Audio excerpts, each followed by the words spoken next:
my fuse is shorter. I'm more irritable. I think I'm just frayed. It's like being a rope, where you just twist and eventually you fray. Why do you think it's so difficult for healthcare workers and medical professionals to talk about issues around mental health, like depression, anxiety, fear? We're kind of expected to just suck it up, to compartmentalize everything we see. We feel as though we won't be valued in our profession if we speak on what we live with on our daily lives and what's kind of part of us. The white coat makes a great straitjacket that we don't talk about the things we need to, and that needs to stop. Right now in COVID, the idea of being the healthcare hero really adds this increased burden on individuals. When you see these billboards of healthcare heroes and our heroes wear scrubs and so on and so forth, and you look at yourself and you realize I'm no hero. I'm broken, I'm hurting. It's just another point of self-critique that I am supposed to be this hero now, and I'm not. And that's another point of pain. We're seen as resilient, that we're unbreakable, and if we don't address what we have going on internally, it's really difficult to adequately care for our patients. COVID-19 has provided us an ability to talk about our own vulnerabilities and to say, that's okay, because from vulnerability, actually, that's the birthplace for courage. It's a birthplace of joy. And I think it's really, really important to be okay with that. And our Dr. Tara Narula joins us now. Dr. Narula, that is a very powerful story. You could hear it in those people's voices, what they were going through, the complicated reaction to being called a hero, all of the stress that they bear. What can we as patients, as the public, do to help workers who are struggling with their mental health? Yeah, I know, Tony, I'm emotional just watching it back. But, you know, I think the first step is really normalizing this, and that's what everybody said. We need to begin to talk about this openly. Family and friends and coworkers should know they can ask their friends, how are you doing? How are you feeling? And not just ask, but really listen. Institutions and hospital systems need to build in support and also create a culture where it's okay to talk openly, where you don't feel you'll be looked down upon. But one of the ironies of this is that it's really our emotions, our vulnerability as healthcare providers that make us the best healers. And Dr. Abdallah said very, very well, when you start to lose that, when you start to lose the ability to connect to someone who's suffering, that's when it's time to actually leave the healthcare profession. Yeah, that's definitely true. Very powerful story. Dr. Tara Narula, thank you very much.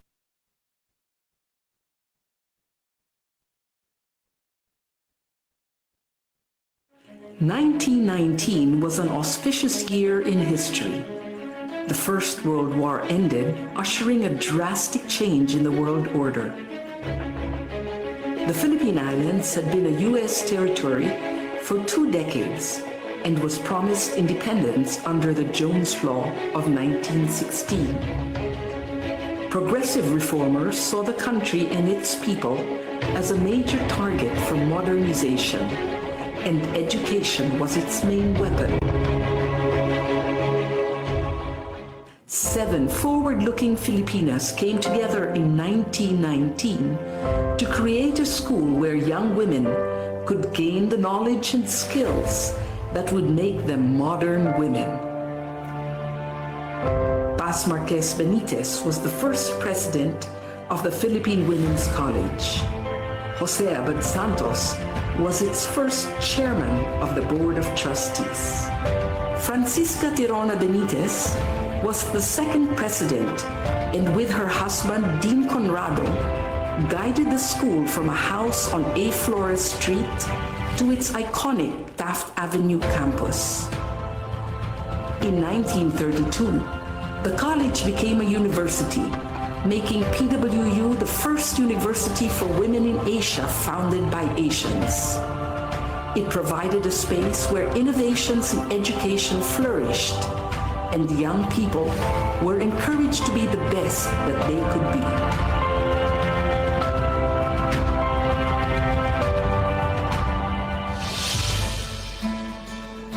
For over 100 years, the Philippine Women's University has been known as a leader in quality education.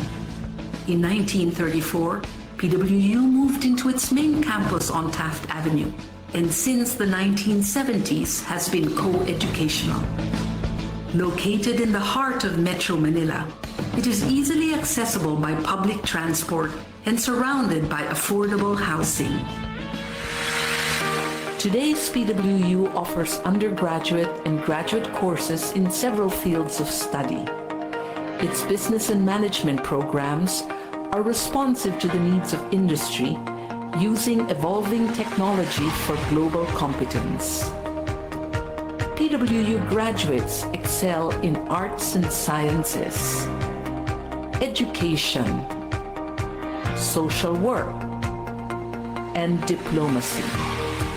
Its fine arts and music programs have produced outstanding graduates through a holistic education that treasures heritage as well as excellence. PWU has pioneered in fields such as food science, nutrition and dietetics, medical technology, pharmacy, and nursing.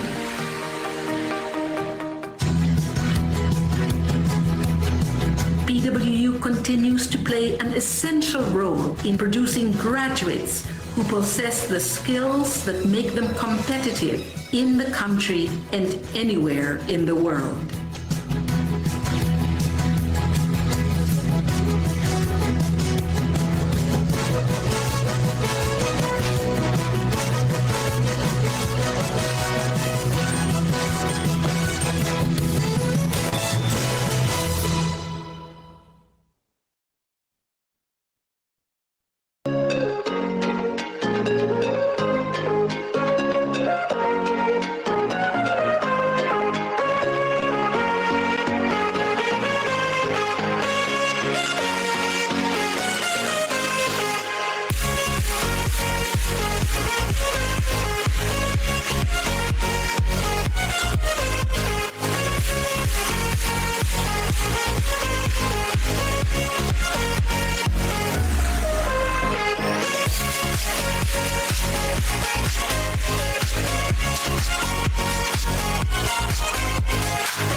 Thank you everyone for joining us.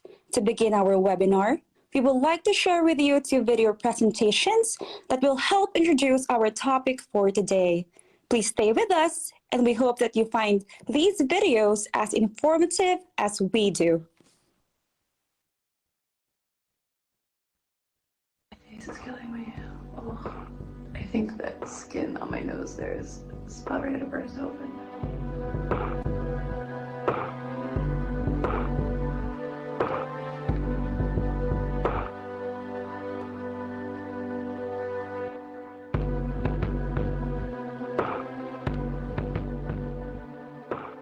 Jealous of the people who don't have to work in the hospitals right now, because they probably just have this ignorance is bliss attitude. And even the ones who don't have that attitude have no idea what we're seeing.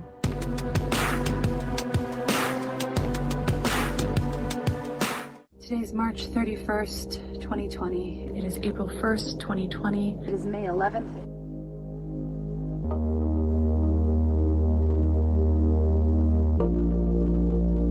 COVID tent that people have to first move into. Trying to get the supply closet real quick to check in.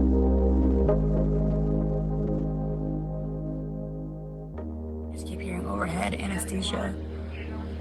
anesthesia stat to this floor, anesthesia stat to that floor. They just paged the anesthesia back to the ER for another intubation. It's just these patients are coming in and we're just intubating them so quickly because their airways are just so compromised. It's insane. I've never seen anything like this. It's really nuts.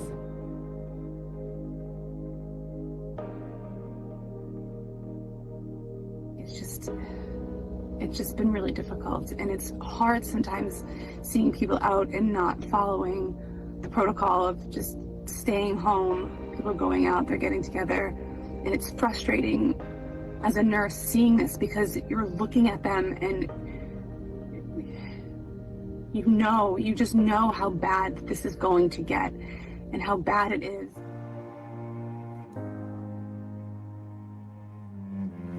We're so low on PPE, on masks, on gowns, on gloves, on everything, on our wipes.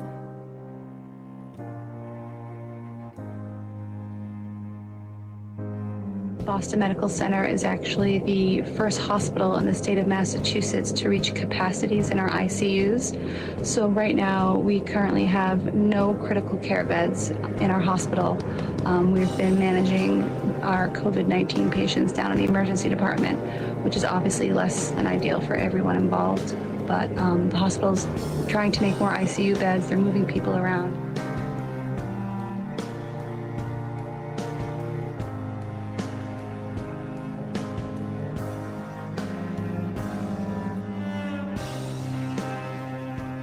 Crazy day. I'm on the trauma team. It's been non-stop. And it's just been nuts today. Everyone's so sick.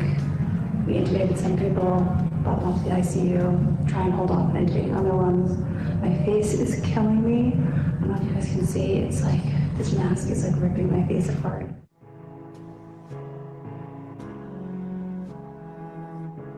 This is my third shift this week. It's been kind of in the middle of the surge right now, so it's been really busy. Hoping today will be a little bit better. I know I say that every day. That's how I walk into work.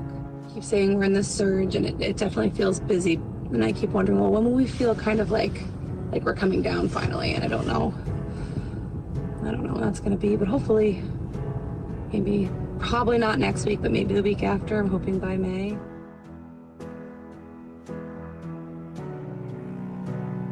We're still seeing a good amount of COVID patients. It just doesn't feel as scary and as panicky because maybe the acuity is not as high, or maybe just because we're better prepared and we're more skilled as to how to treat these patients. We got this, guys.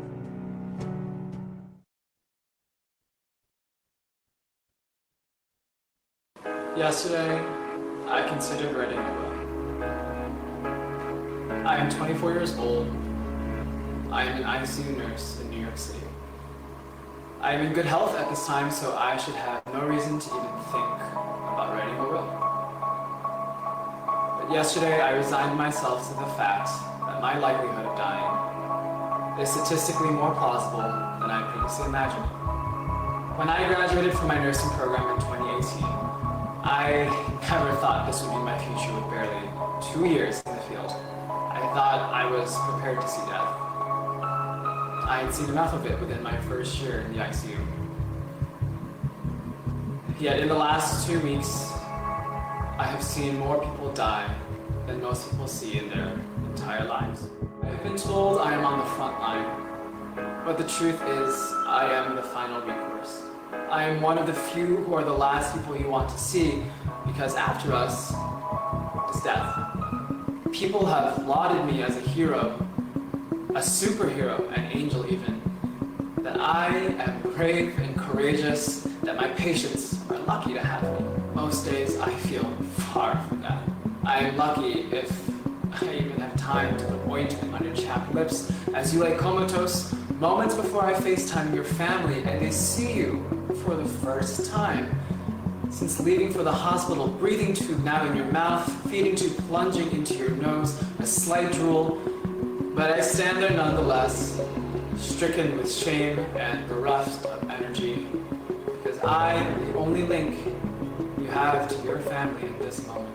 I want people to know that this is beyond difficult. This isn't the world of healthcare I expected to enter. None of us did. I studied to save lives. I signed up to care for the sick and dying, and yes, I acknowledge that this is all at the risk of my own health. But do not misconstrue my choice of profession for a diminished sense of self-worth. I did not sign up to die. I am still so young. I have dreams, and I hope to have a full life ahead of me. I want to go home to my mom and dad and to their home-cooked meals. I want to see my 4-year-old nephew grow up. I want to get married to someone with whom I can grow and love. I want to have kids, so I ask that you do not pity me, that you do not call me a hero. I do not wish to be made into a martyr. Clap for me and other healthcare workers at 7 o'clock if it makes this pandemic feel more bearable. I can see your cheers help us trudge on. Just know that cheers and hollering don't change the outcome. This is my fervent plea, that we change what we can after all this is over. This should never happen again.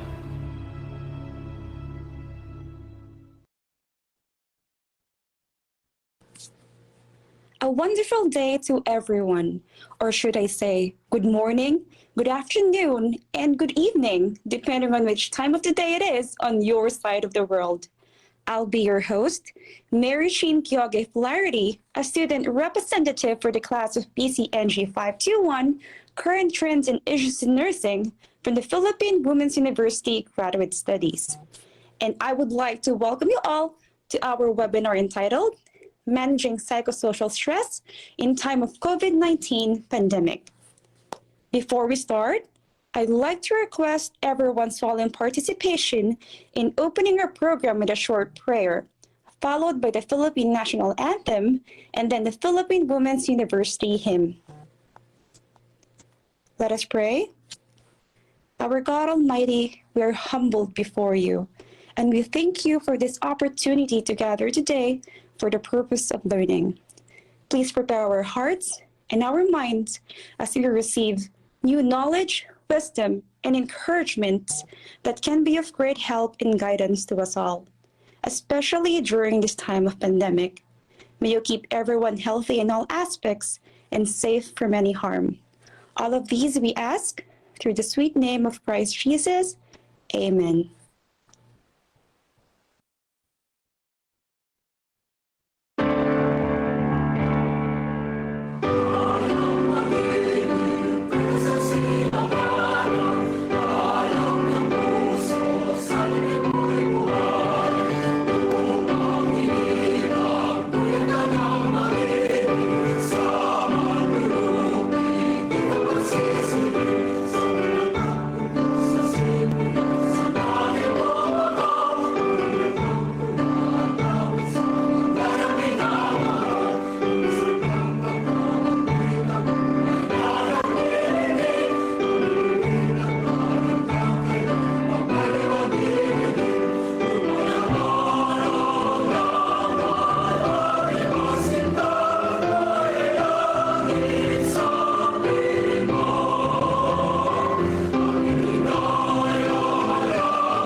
On behalf of my class, I would like to express our appreciation to the Philippine Women's University's Multimedia and IT team. Thank you, Multimedia team, for your assistance in playing the two grand harmonies. And thank you, IT team, for making this webinar accessible to all. Now, for those of you who just joined us, you joined right on time as we are about to proceed to the exciting part of the program. But first, I would like to acknowledge the presence of our professor in BCNG 521, Current Trends and Issues, Mr. Angelo Bunagan. Welcome, Sir Angelo. And to our classmates and other students of PWU from the different parts of the world, welcome to our webinar.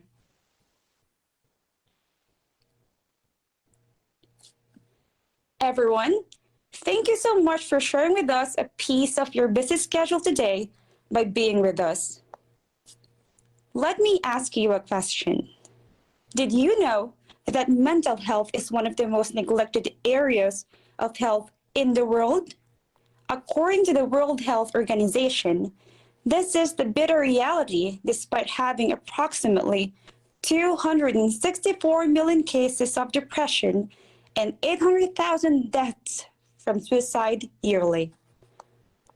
Moreover, based on international studies, these numbers have gone up at an alarming rate with the arrival of the COVID-19 pandemic.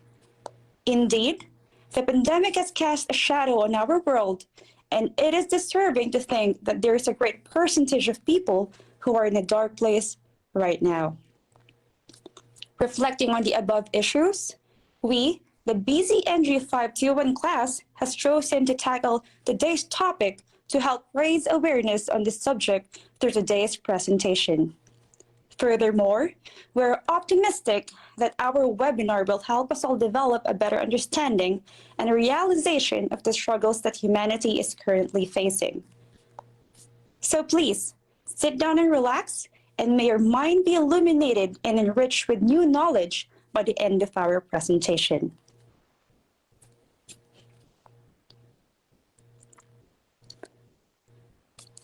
Finally, we now proceed to the highlight of our webinar. Today, our guest speaker is a holder of master's degree in nursing with ongoing studies for Doctor of Philosophy, majoring in educational management. Most importantly, he is the founder and coordinator of the Anxiety and Depression Support Group in Baguio City, Philippines.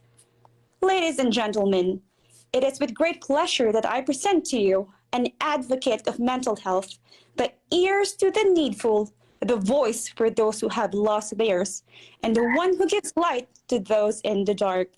Let us all welcome Mr. Ricky Balikdang Dugas Jr.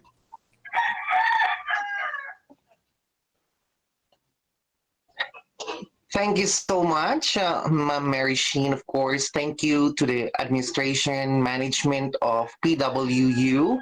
And welcome to our webinar. Welcome to Baguio City, virtually. Ayan. And I would like to start our webinar. Okay, can everybody hear me well, clearly? Hello? Yes, sir, we can hear you. Okay, thank you so much. Okay, now I would like to share my slides. Okay.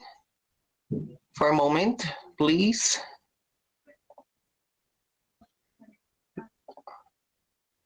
Okay. There you go. Oh, sorry.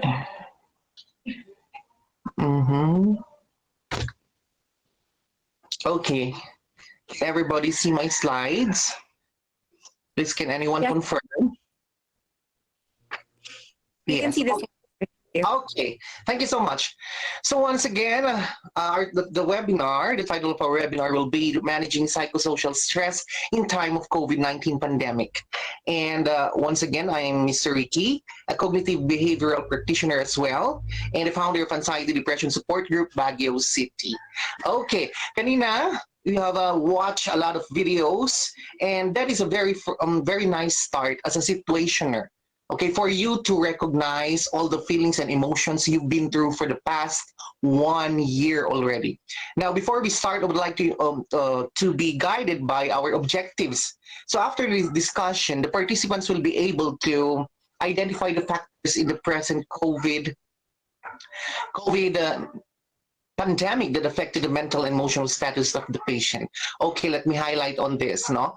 Mental and emotional status, okay? We will be highlighting your mental and emotional status. Okay, second will be, you will be aware of your emotional and mental responses, okay? Awareness of your responses about the different emotions that you've been through and the present crisis that affects one's mental health status, okay? Now, first, I'd like you to do the physical grounding because I know the first videos, 2 videos are too emotional, or should I say catch your attention emotionally. So it is really very important for us to do our physical grounding, okay? So join me sa ating physical grounding. First is that, what is physical grounding? When your mind is wandering, like for example, you're in a webinar right now, but you're thinking, what will you do? Iniisip mo kung anong gagawin mo mamaya. You're thinking what you're gonna buy or what you're gonna cook because it's lunchtime. You're not mentally aware and you're not physically grounded. Okay? Your mind is wandering. Okay? So now, how to ground your mind and your body is physical grounding. So how do we do with this one? Okay, I hope you can see me. However, in my monitor, I can see even my face. However, the first one is the finger exercise. I don't know how to let you see my fingers. However, okay, just join your fingers like this or put pressure on your fingers, okay? Just put pressure on your fingers using the other hand, of course. Ayan. Then, alam niyo man as a nurses, fellow nurses, that there is a lot of receptors here. Kaya mabilis po napaprocess ang signals, okay? Ang pain signals papunta sa brain natin. Kaya yung nangyayari dyan, ginaground tayo. Okay, minamassage niya yung kamay niya. Okay, you can do this one if you are in an emotion or in a how do you call this one? Too much happiness and too much sadness. Para mag-ground mo yung sarili mo, you have to massage your fingers, okay? Kasi ang daming pain receptors dyan. So mas mabilis ang transformation. So that's what we call hacking your brain or hacking your mind, okay? The next one is the tapping exercise. Tapping exercise would remind you that you are physically grounded because there is one type of symptoms of a mental disorder that what we call dissociation. Okay? Humihiwala yung parte ng katawan nila dahil hindi na nila alam na stress na pala sila, exhausted na pala sila. Okay? So, we do the tapping exercise by starting with our face. Ayan, sa mukha muna. Okay? Then second is yung shoulders nyo. You have to tap your shoulders. Okay? I hope everybody's doing it so as to be grounded. Until you can feel pain. A little bit of pain. Redness. Ayan. Siguro iba sa inyo tumatawa na, no? Okay? Ang tawag namin dyan dito sa Baguio, pinikpikan. Okay. Then, start it with your tummy. Okay? Okay. Sabi nga nila, nakita nyo dyan sa ating graphics, no?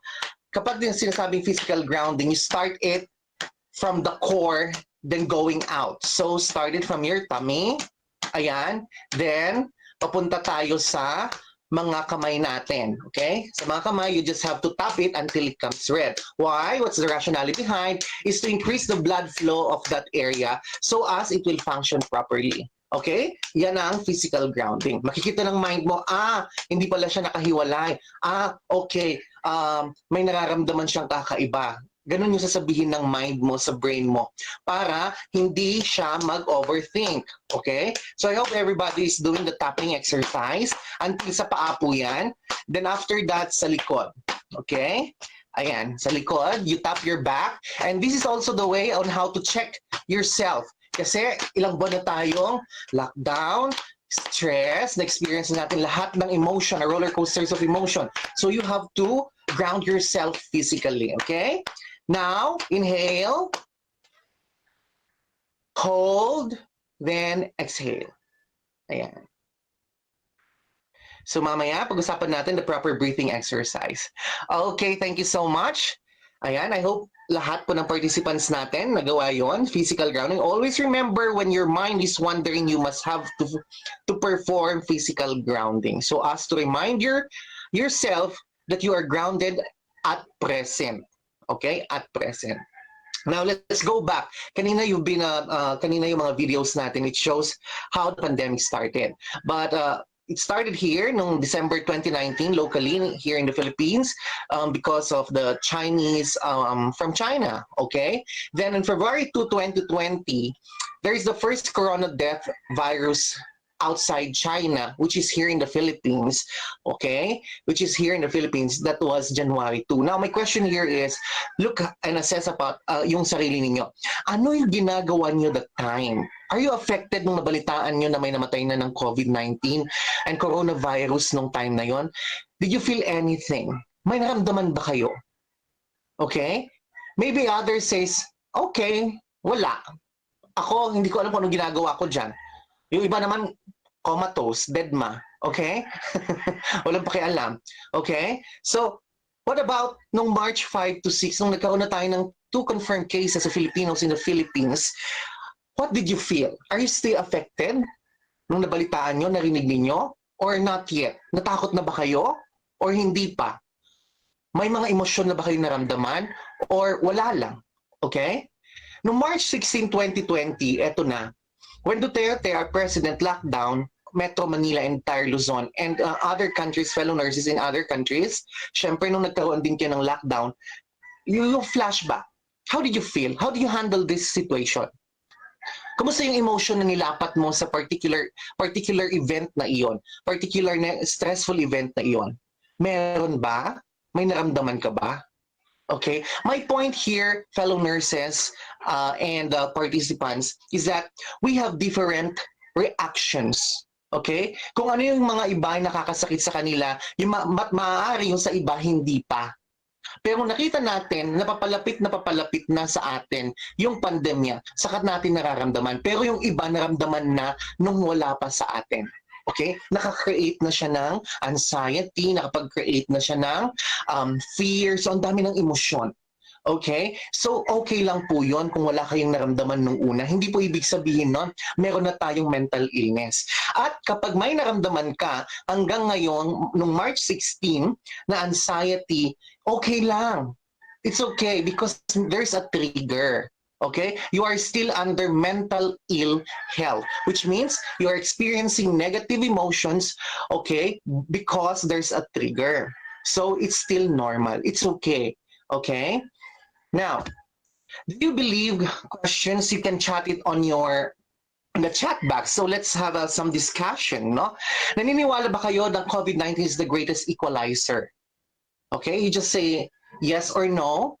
Maybe, titignan ko lang kung paano ang survey. Okay? Tingnan natin kung iba yes or no. I would say yes. Yes for me, Sir Lucas. Yes. Okay. Others says yes. Okay. Ma'am, let me ask you, equalizer in terms of? Well, sir, what I observed is that because this disease, it doesn't choose who will get the disease. So it doesn't matter if you're rich or if you're poor, kung saan ka nanggaling. If you're susceptible to the disease, yun po. That's why it's a great equalizer. Yes. Okay, I agree with that. And sabi nga ni ma'am, okay, thank you so much. Is that Ma'am Sheena? Sheena ba? Okay. Ma'am Sheen. Ay, Ma'am Sheen. Okay, thank you. Yes, that's true. Okay? It's the greatest equalizer kasi wala siyang pinili, mayaman ka man o mahirap, senator ka man o hindi, at ang pinaka-naunang natamahan ay mayayaman. Kaya yung mga iba siguro nung time na yon, di ba, yung may mga galit sa mga politiko, sorry for that, naging schadenfreude, okay? A French term that being happy, no? Having happy while others are suffering, no? But ngayon, nung dumating na sa kanila locally, no, nagkaroon ng endemic na sa kanila nung time na yon, yun na. No, nagkaroon na rin siya ng fear, same as the senators and the high-ranking officials. So wala siyang pinili, mayaman ka man o mahirap. My point here is that the coronavirus even equalizes emotions. So everybody was affected, emotionally affected. Okay, not hindi lang sa status natin. Hindi niya pinili kung sino ka man, hindi niya rin pinili kung ano man yung nararamdaman. Emotionally, financially, equal tayo. Ginawa niyang, kaya tinawag na COVID-19 is the greatest equalizer. Okay? Next slide is, what has COVID brought us? Ano nga ba ang dinala sa atin ng COVID-19? Okay, why we have to talk about this? We have to talk about this so as to reflect kung ano yung mga emosyon na naramdaman natin noon. Because the tendency natin dito is that we are trying to suppress the emotions that we have, and that is not good. Okay? That is not good. Suppression of emotion is #1 cause of mental illness. Okay? Later on, I'll be talking more about it. But what has COVID-19 brought us? #1 there is panic. Okay, others say, hindi ako nagpanic, no? Yung iba nagpanic buying, pero yung iba panic lang kasi yung iba walang pang-buy, kaya panic lang. Yung mga OFW natin, di ba? Nagkaroon tayo, yung mga tulad natin, mga katulad ko na OFW na nurses noon. No? I'm an OFW as well. Ngayon, nagkaroon din ng panic, di ba? So lahat ng phone calls sa iyo hindi na hello, no? Yung mga nasa abroad natin na mga participants ngayon na nurses, tulad nating nurses, hindi na hello ang pagsagot mo, no? Sa mga kamag-anak mo. Ang pagkasagot mo sa telepono, sabihin mo kagad, magkano? Di ba? Because of the panic. Then ikaw naman, magkano? Then ikaw naman, naiintindihan ko kasi, everybody was panicking, no? To buy the resources and everything so as to survive, no? Next, what has COVID brought us? Fear for us frontliners. Sinong hindi natakot sa atin? Diba? Everybody was feeling this emotion. Okay? Feeling of the acquiring. Sabi ka kanina ng video ng isang frontliner natin, natatakot siya, baka makuha niya yung sakit, maiuwi niya sa pamilya niya. Okay? Okay. Now, what else? Death and doom. Sabi nga po kanina na the first situationer in our video is that he signed the last will and testament. Okay. Others might say, this is the end of the world. Okay. It's a doomsday. Okay. This COVID brought us these different scenarios or emotions. Now, next, envy. Envy sa school, of course, sa economy, sa pagbibigay ng ayuda and everything.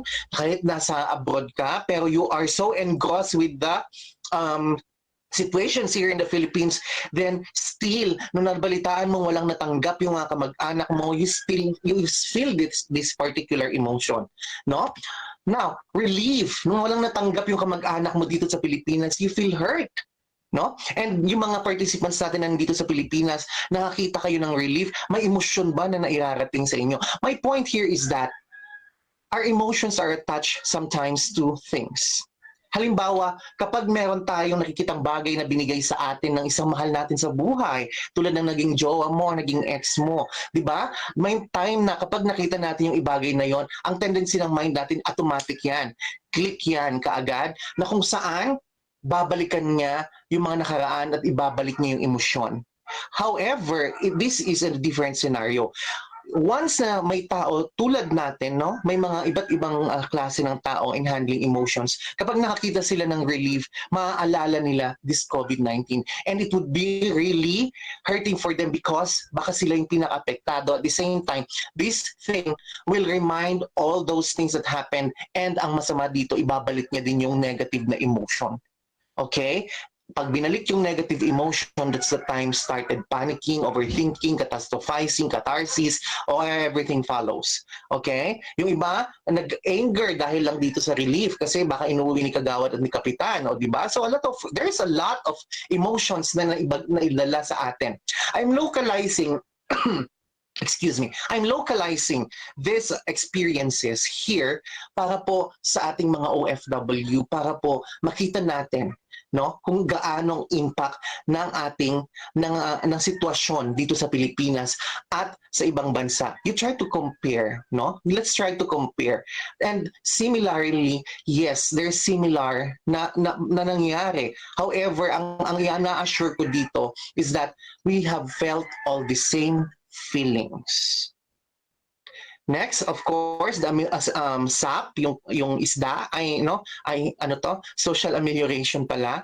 Oo, 'di ba? The ayuda. So it created a lot of emotions, no? So yung family mo as a participant dito sa Pilipinas, no? Yung family mo di nakatanggap, yung iba nakatanggap. So there's a lot of emotion. It creates emotions, no?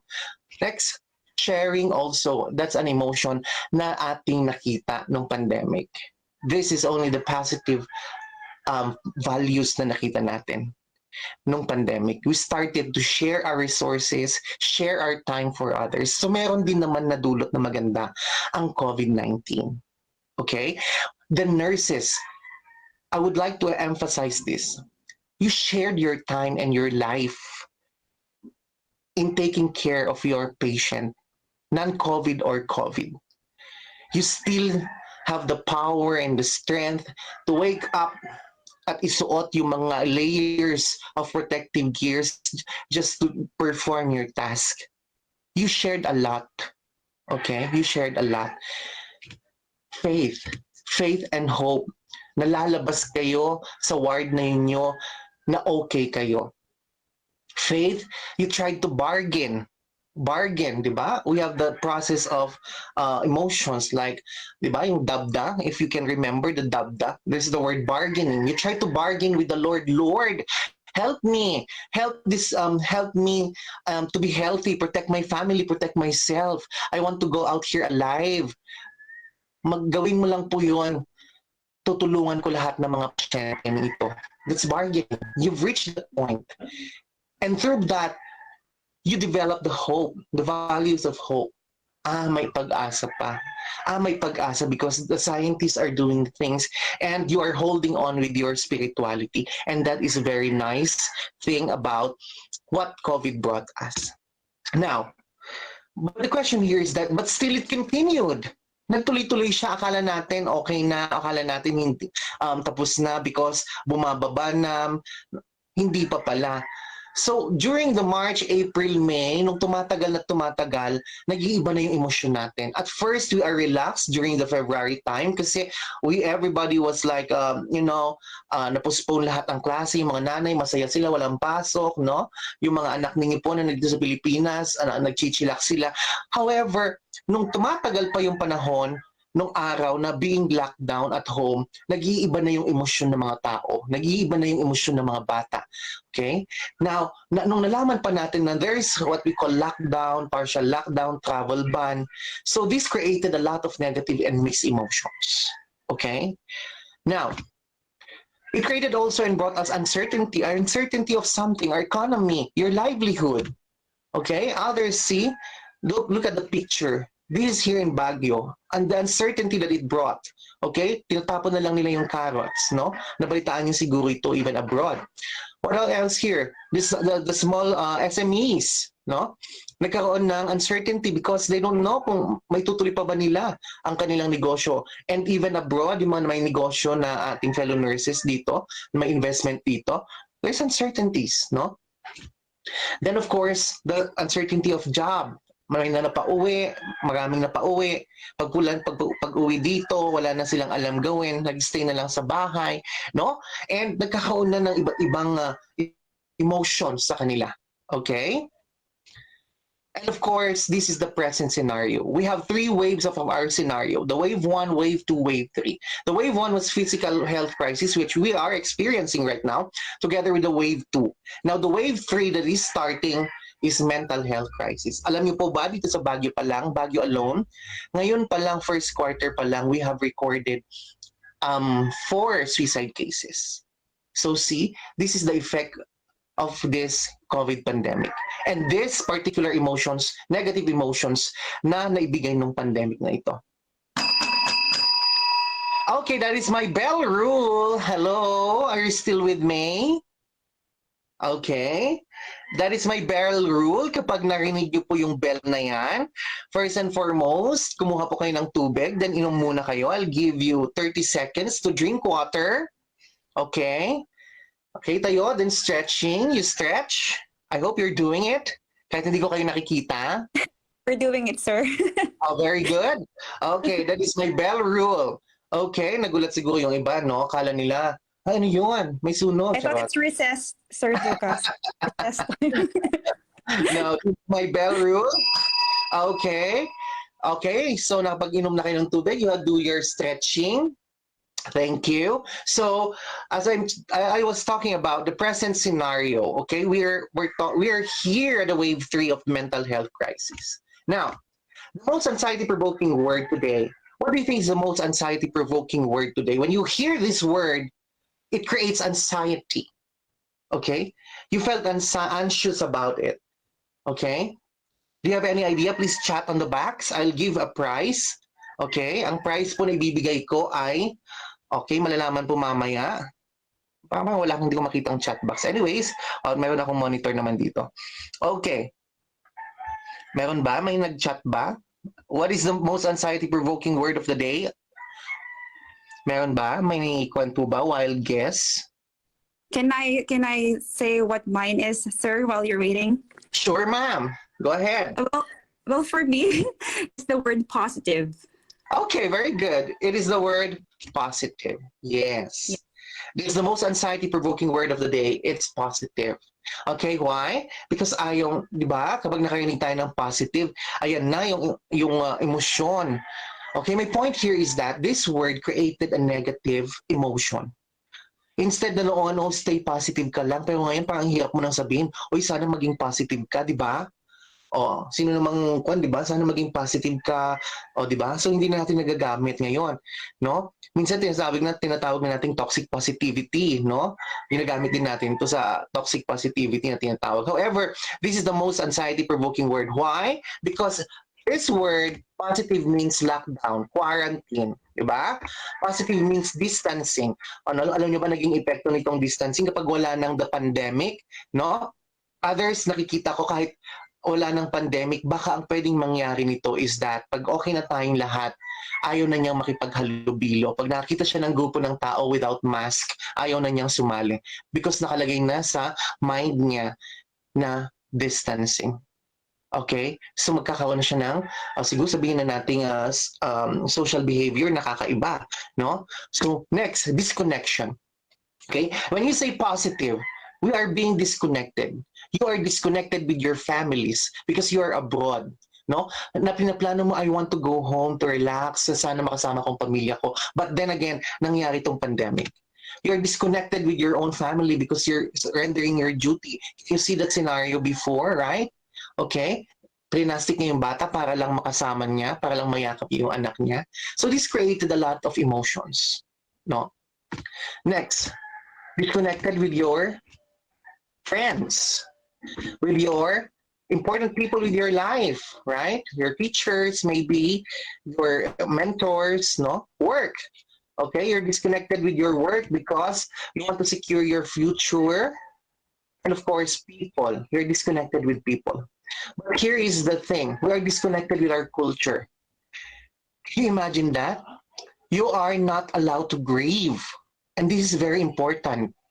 You must have to grieve, to release that emotion, that negative emotion that you have experienced. However, yung mga namamatay sa COVID, tayo mga nurses, dati nakikisimpatya tayo sa mga pasyente nating namamatayan. But now, no.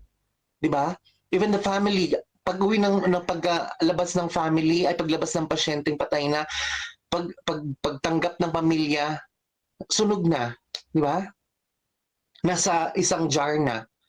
So they're not allowed to grieve. Hindi pa nila nakita yung kapamilya nila. So like nurses, meron tayong transference and counter-transference na tinatawag. Those emotions, kapag pasyente natin yun, kawawa naman to. Ito yung nakita kong pasyente. Ito yung lumalaban na pasyente na nakita ko. Pero hindi niya nakayanan. Tapos hindi pa makikita ng pamilya niya. Tapos ito pa yung pasyente na kinausap ko at pinapisil ko yung kamay niya. Na nung tinanong ko, kaya mo pa bang lumaban? Pisilin mo yung kamay ko, pinisil niya. See? But then again, hindi niya nakayanan. So you as a nurse, caring for that patient, can you imagine yung emotion mo na naramdaman that time, na hanggang sa pag-uwi mo, bit-bit mo? What about the family? Triplihin mo hanggang pang-apat, 4 times the emotion because hindi na nakita yung kamag-anak nila. We're not allowed to grieve that time. We cannot even do our culture. No, we have our different cultures, but we can't do it because of this pandemic. We are disconnected. Okay. One scenario here in Baguio, I'd just like to share that one family here, 2 senior citizen, isang apo and yung isang anak na babae. Yung isang anak na babae was a frontliner. Then, nagkaroon ng COVID, nag-positive silang lahat. Pero yung nanay niya na hindi lumalabas ng bahay, siya yung namatay. Ang ginawa na nila, yung bata, no, nagstay doon sa bahay nila mag-isa. Doon siya na-quarantine. Yung asawa ng babae, ng senior citizen, yung lola na namatay, yung asawa at saka yung anak na babae na i-quarantine sa hospital. Ngayon, they didn't expect na yung urn ng lola niya i-deliver sa bahay kasama ng bata. Can you imagine that? That particular situation alone can affect us emotionally. So those are emotions that we have felt that time. And positive means deprivations. We cannot do our activities, even our children.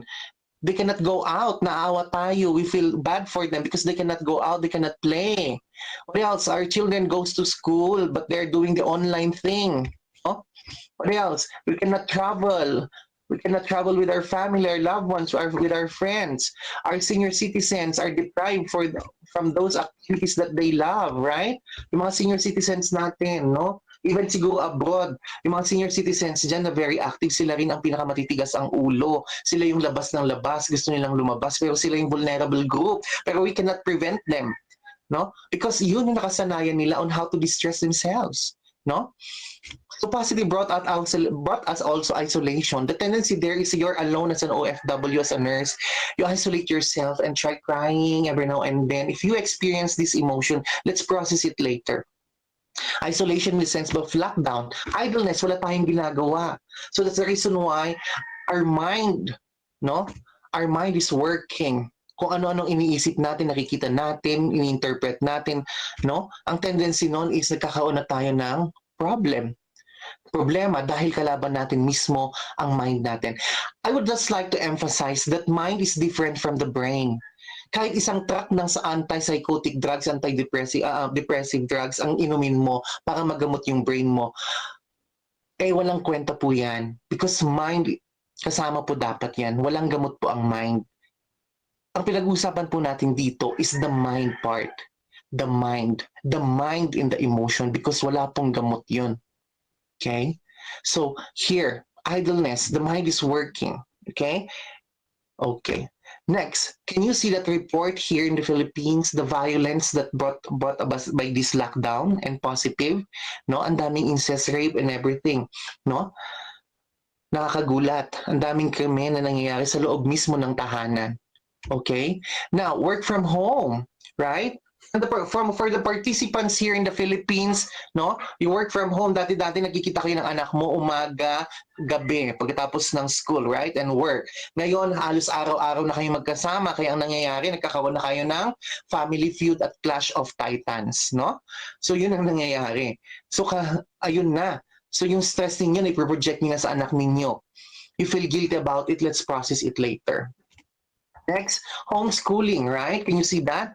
Oh, yung bata, hindi alam ng teacher, may hawak pa lang patpat yung lola, no? Para lang mag-aral ng maigi yung bata. Okay? These are the things that brought about by the word positive. Okay? Displacement from work. Nung tayo po mga OFW, kapag ganun may pandemic, kung ako yun, tas nandyan, maaaring gusto ko nang umuwi, kung alam ko lang. But then again, hindi natin alam. Right? No one was prepared about it. So now, ang daming nagsarang company, ang daming nag-strike dito sa Pilipinas, ang daming nagsara. So displacement from work and livelihood. Okay? Next, poverty. Poverty. I would like to emphasize on this because the next pandemic will not be, the next pandemic after mental health or together with mental health is poverty. We will not experience it now, but we will experience it at the 3rd and 4th quarter of the year. Okay? Because we don't have resources anymore. Okay? We use our resources nung mga naipon natin noon pa. Okay? That's what positive brought about. Naibigay ng word na positive. Okay? Next, exhaustion. Which is I would just like to emphasize sa ating mga frontliners ngayon. Are you exhausted? Are you still denying it? Oh, kaya pa yan. No? Can you see that picture? If you feel that way, let's process it later. Okay? It's really very important. Before, that is the scenario. Without protective measures ang taas, then ang baba ng with protective measures. Ang healthcare system natin, andyan, mas mababa pa sa without protective measures, no? Now, I would like to ask, what have we experienced and continue to experience? Mental health concerns. And what are the mental health concerns? Number one, there is stress. Okay? 2 is depression. 3 is anxiety. But before we talk about that, okay, bell time. So next, can you please do the tapping exercise? Tap your stomach. Increase the blood flow of your stomach. Okay. Next, increase the blood flow of your shoulders. Okay. Your legs.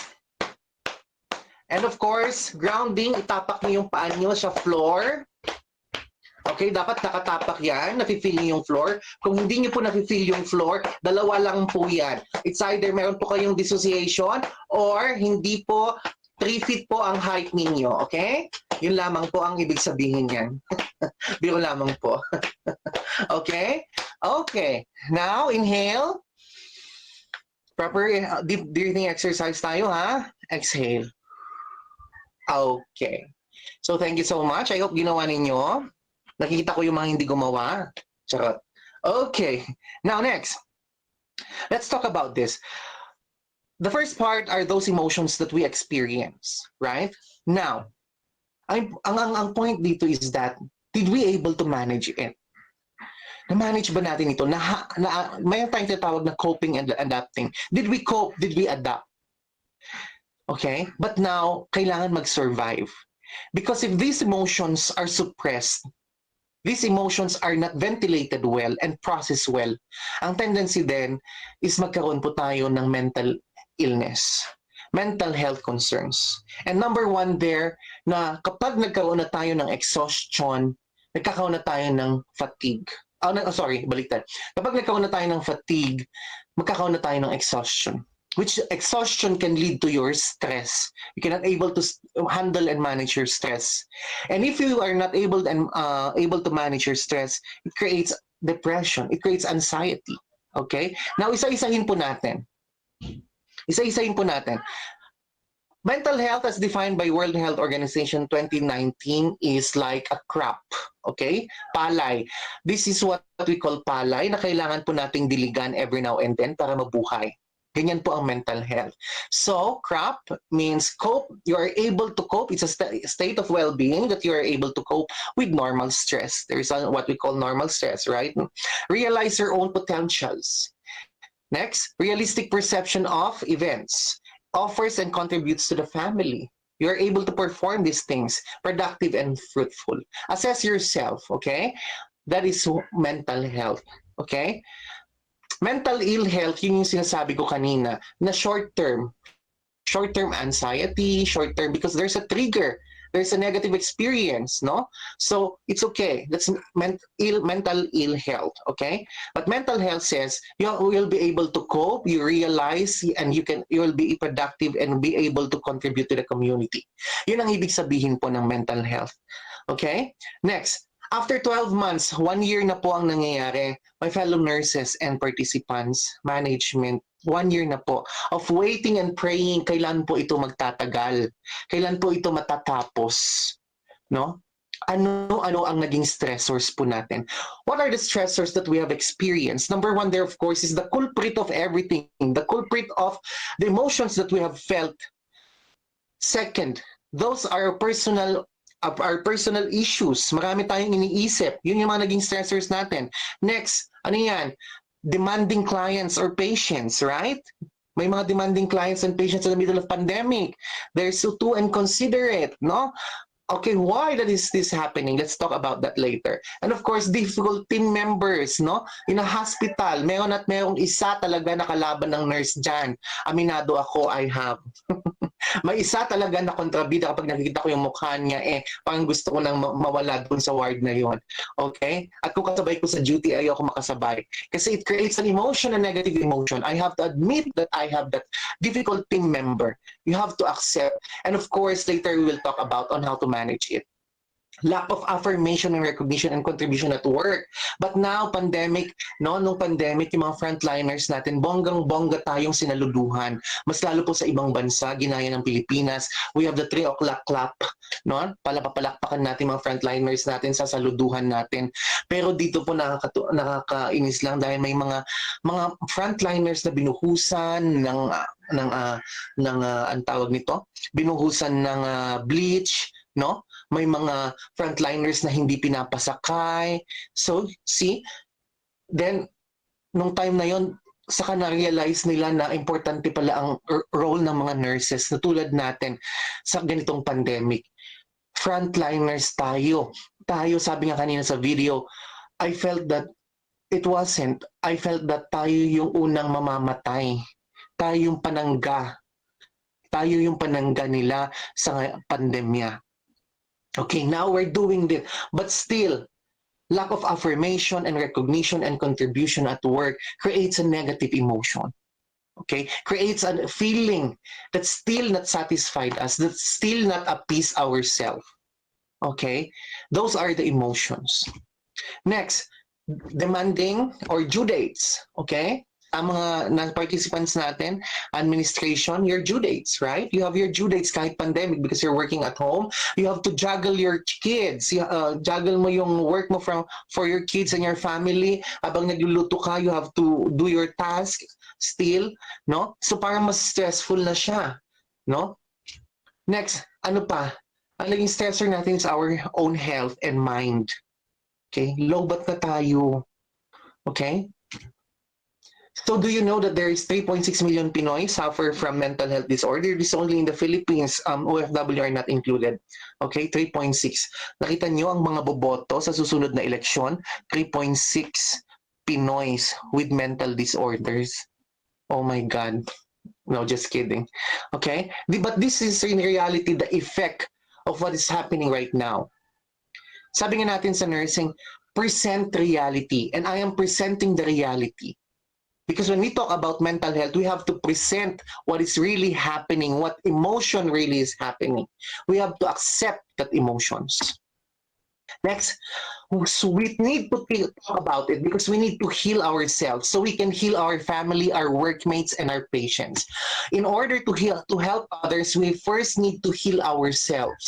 To heal ourselves, we need to know how to deal with our emotions, pains, deprivations, and of course, our unresolved conflicts. Because we cannot give what we don't have. How can you love others genuinely, your family and your patient, if you don't know how to love yourself? Self-care. Okay? There's an old adage in Africa that says, do not believe a shirtless man if she or he offers you a shirt. Okay? Because you cannot give total healing to your patient if you don't know how to heal yourself emotionally. You're just creating toxic positivity. Okay? So this is why the purpose of this webinar is let us start healing ourselves from these particular emotions.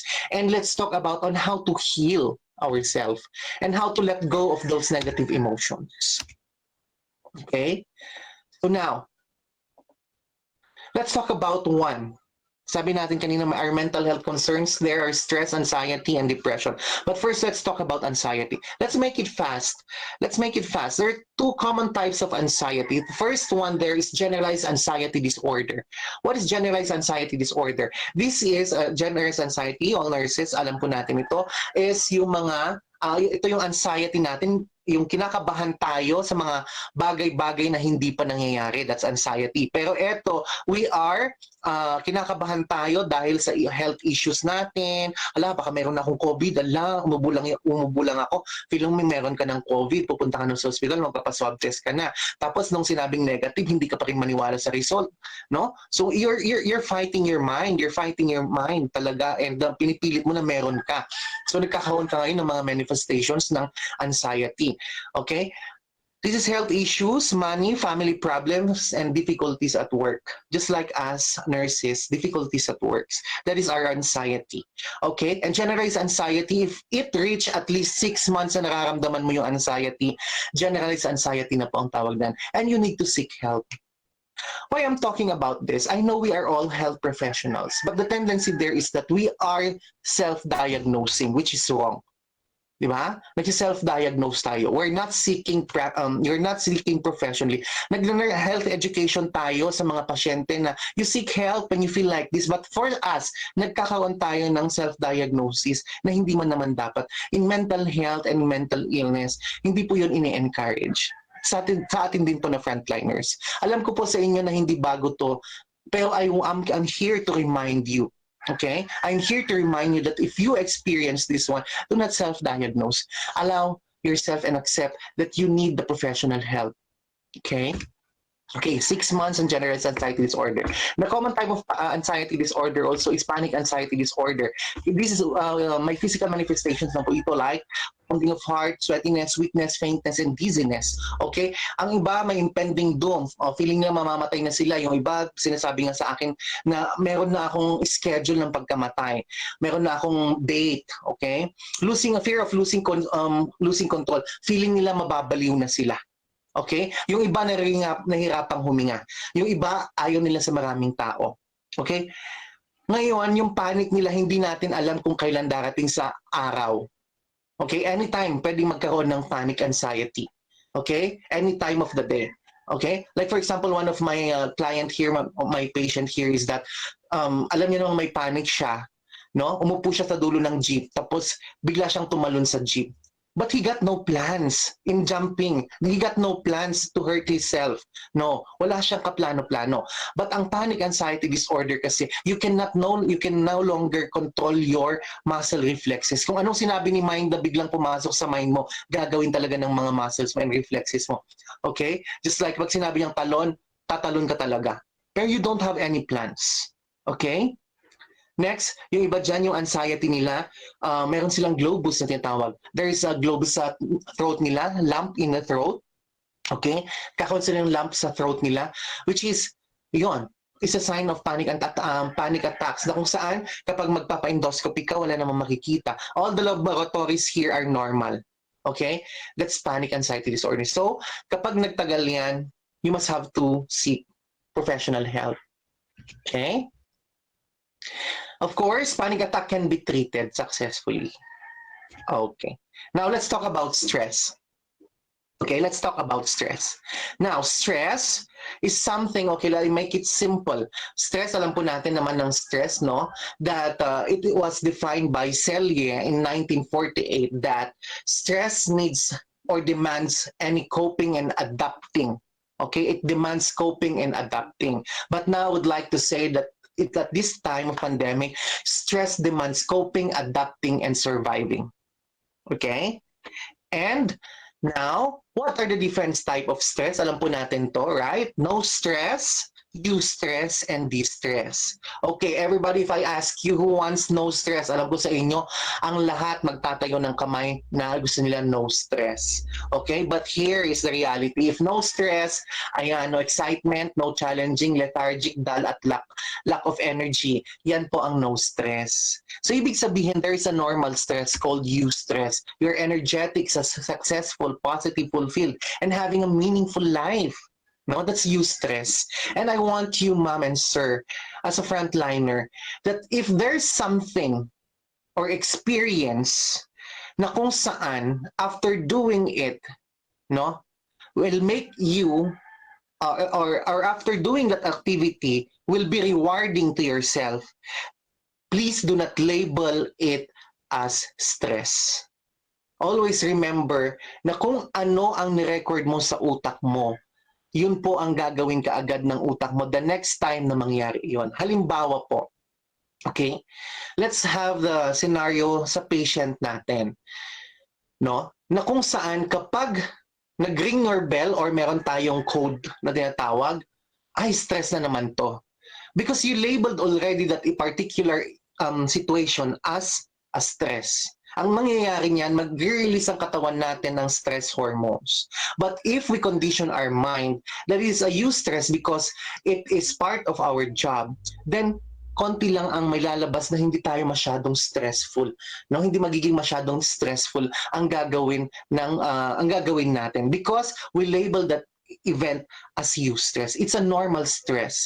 So as we will be a person full of energy, successful, positive, fulfilled, and having a meaningful life. So my point here is that label it properly. Label your specific experience properly.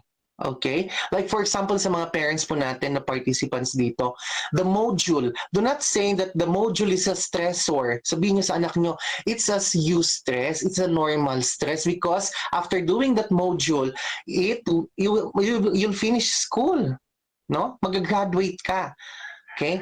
That's how we condition the mind of the children para the next time around, hindi na magiging stressful pag nakita siya ng module. Ito na, this is eustress because it is rewarding. Okay? Ganun po ang mind natin. Napansin niyo po ang mind natin, hindi po yan natutulog. Like for example, nagkaroon tayo ng experience na negative. Tapos ang una natin na ginawa is uminom tayo.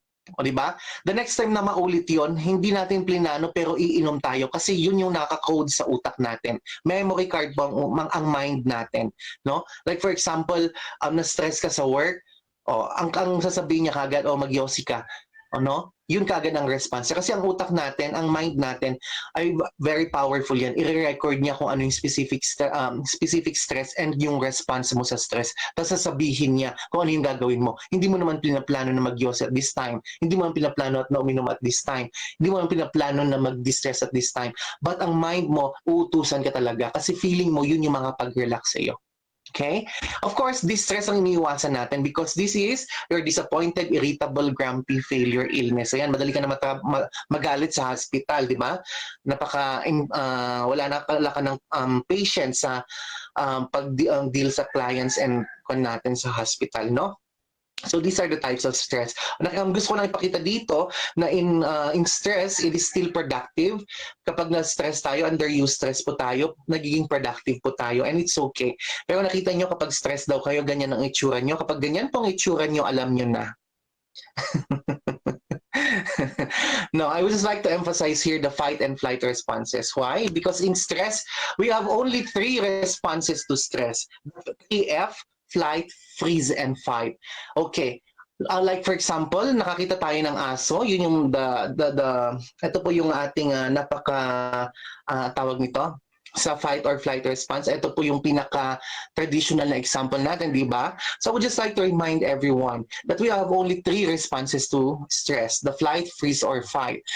Okay. Pag nakakita ka ng aso, nakakagating ka ng aso, anong gagawin mo? 3 lamang po yan. Kapag nag-flight ka, you deny the reality. Kapag dininay mo, magkakaroon tayo ng psychosis. You're moving away or giving up, or it can lead to suicide. That's flight response. And during the stress, if you perform the freeze response or yung response mo is freeze, your paralysis, you can no longer act on the problem. Nagkakaroon tayo ng apathy and indifference. However, if we fight, okay, you need to overcome and resilience is being developed when you fight. Sabi ko kanina yung aso, di ba? Pagkakagatin ka, 3 lang response mo. Flight, tumakbo ka. Freeze, manigas ka dyan hanggang kagatin ka niya. Or fight, kagatin mo din yung aso. Okay?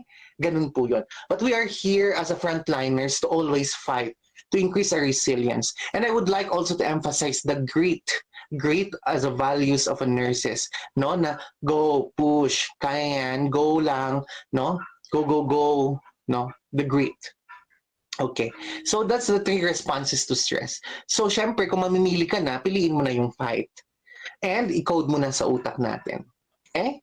Okay. Understanding stress, of course, alam po natin that there's a release of chemicals called cortisol, and it constrict your blood vessels that causes hypertension and increased heart rate. This is the normal blood vessel, of course. Nakita niyo po yung constricted and non-constricted. So yan po yung mga epekto. We are nurses po dito, no? We're practicing. I would just like to remind you the effect of stress, of course, because sometimes the basic, yun po yung nakakalimutan natin. Okay? Release of gastric acid, alam po natin yan na kapag mataas po ang stress natin, nagkakaroon po tayo ng mataas din na cortisol, which is the stress hormone, di ba? Then, kapag na-release po yung gastric acid natin, yung gastric acid natin, nakita natin dito yung stomach sphincter natin, yung sphincter natin dito sa lower esophagus natin, di ba? Parang pintuan yan kapag kumain tayo, di ba? Magbubukas at magsasara kapag katapos natin kumain. Then, kapag nag-release po ng maraming gastric acid just because of stress, that color blue, no? And the most powerful acid, no? Isa sa mga powerful acid is the gastric acid. It can burn the door, no? Or this sphincter. Ngayon, aakyat siya, which causes the GERD, di ba? Gastroesophageal reflux disease. Okay? That is the classic signs, no? Pain sa ating epigastric area. Okay? So, kahit na uminom ka ng isang timba ng omeprazole, alprazolam, no? Or antacid ka ng bonggang-bongga. If you don't know how to manage your stress and how to control your mind, it's useless. Hello? Okay pa ba tayo? Yes, sir. Okay pa, sir. Still alive, sir. Still alive? Very alive, sir. Very alive po. Salamat po. Okay, thank you so much. Okay, I hope you're learning. So if you heard the bell ring, okay, let's do something after the tapping exercise. You check your phone for a moment, 1 minute lang. Okay, check your phone. Okay, then, ibaba mo na. Okay? Kapag stressor yan, ibaba mo na. Okay, huwag mo nang buksan. Okay? So let's move on. The release of chemicals. Next, release of our stress hormone called cortisol also increase sugar metabolism. Ibig sabihin, mas mataas ang paggamit ng sugar ng katawan natin. So kapag mataas ang paggamit ng sugar natin, ang tendency nito ay kakain tayo ng maraming sugar, which is beyond the required kilocalories na kailangan ng isang tao sa isang araw. So ngayon, ang nangyayari doon, naiipon yung sugar sa ating blood, na kung saan nag-iiba yung blood concentration natin, mas malapot. No? Kung mas malapot ang blood natin, syempre hindi na ito nagkakaroon din ng insulin resistance. No? Ang insulin ay bangka na kung saan sasakay ang asukal para ma-deliver ito sa iba't ibang katawan natin. Kaya meron po tayo ng tinatawag na stress eating. Ayan, sa mga nag-stress eating dyan. Okay? Of course, alam na natin na diabetes ang pupuntahan yan. Suppression of immune system, ito ang pinaka-importante. If you are stressed, acknowledge that you are stressed and acknowledge that you need rest. Of course, yun po ang dapat natin gawin. Always accept and acknowledge, okay? That if you are under stress, you are suppressing your immune system. And of course, we know that, no? We know that, okay? Susceptibility of infection, okay? If you have low immunity, you are susceptible to different infections. Okay, now, what is the effect of stress to the brain? Okay, this is very important, okay? First dyan is the kind of information processing. Ito yung para na tayong lumulutang. Hindi natin na-absorb yung mga sinasabi sa atin. Diminish ability to concentrate, iba na yung concentration natin. So you must have to be aware of this signs because working in a hospital, we are handling lives na sinasabi natin, di ba? We're handling lives at kapag hinapinawakan natin ang buhay, tayo yung nagmamaniobra nito. Kawawa naman yung pasyente kapag stress tayo. Kaya kailangan din na ipaglaban mo ang karapatan mo na magpahinga bilang isang nurse. Okay? Self-care. Okay? Poor decision-making and judgment, of course, and deterioration ability to social interact, okay? To talk with other people, okay? That is, the next one is, bakit ayaw na mag-move? Okay, the next one is dementia. Okay, kaya kayong mga ka-OFW, no, kapag yung kasama man mo sa ospital, no, alam mong stress, sabi niya sa iyo, friend, pwede bang umutang? Tanungin mo muna kung stress siya. Kasi kung stress siya, wag mong pautangan. Kasi ang long-term effect ng stress is dementia. Baka makalimutan na hindi kanya bayaran. Okay? And lastly, of course, depression, which we'll be talking about. Depression. Okay. Nakita niyo po yung transition natin from negative emotions and suppressed emotions goes to fatigue and fatigue to exhaustion. Exhaustion, physical exhaustion or mental exhaustion. And if we are exhausted, it creates a mental health concern, which are the anxiety. We have talked about stress. And if you are not able to manage your stress, you can create your anxiety and, of course, depression. Okay? Depression. What is depression? Alam po natin na ito will last for 2 weeks and ang classic sign po nito ay psychosis, no? May psychotic symptoms, may hallucination, delusion. Alam po natin yan na meron tayong nakikita at hindi nakikita ng iba, naririnig na hindi naririnig. Meron silang delusions na sila na nakakaalam, hinahabol ng pulis, lalasunin sila, papatayin sila, no? Those are depression. So, alam po natin na after 2 weeks ay nakakatakot kasi it's either magpakamatay sila or mabaliw po sila. Okay? So let's assess ourselves and accept. If we experience depression, let's accept. Number 1, there is acceptance. Okay? Acceptance, then seek for help and talk about it.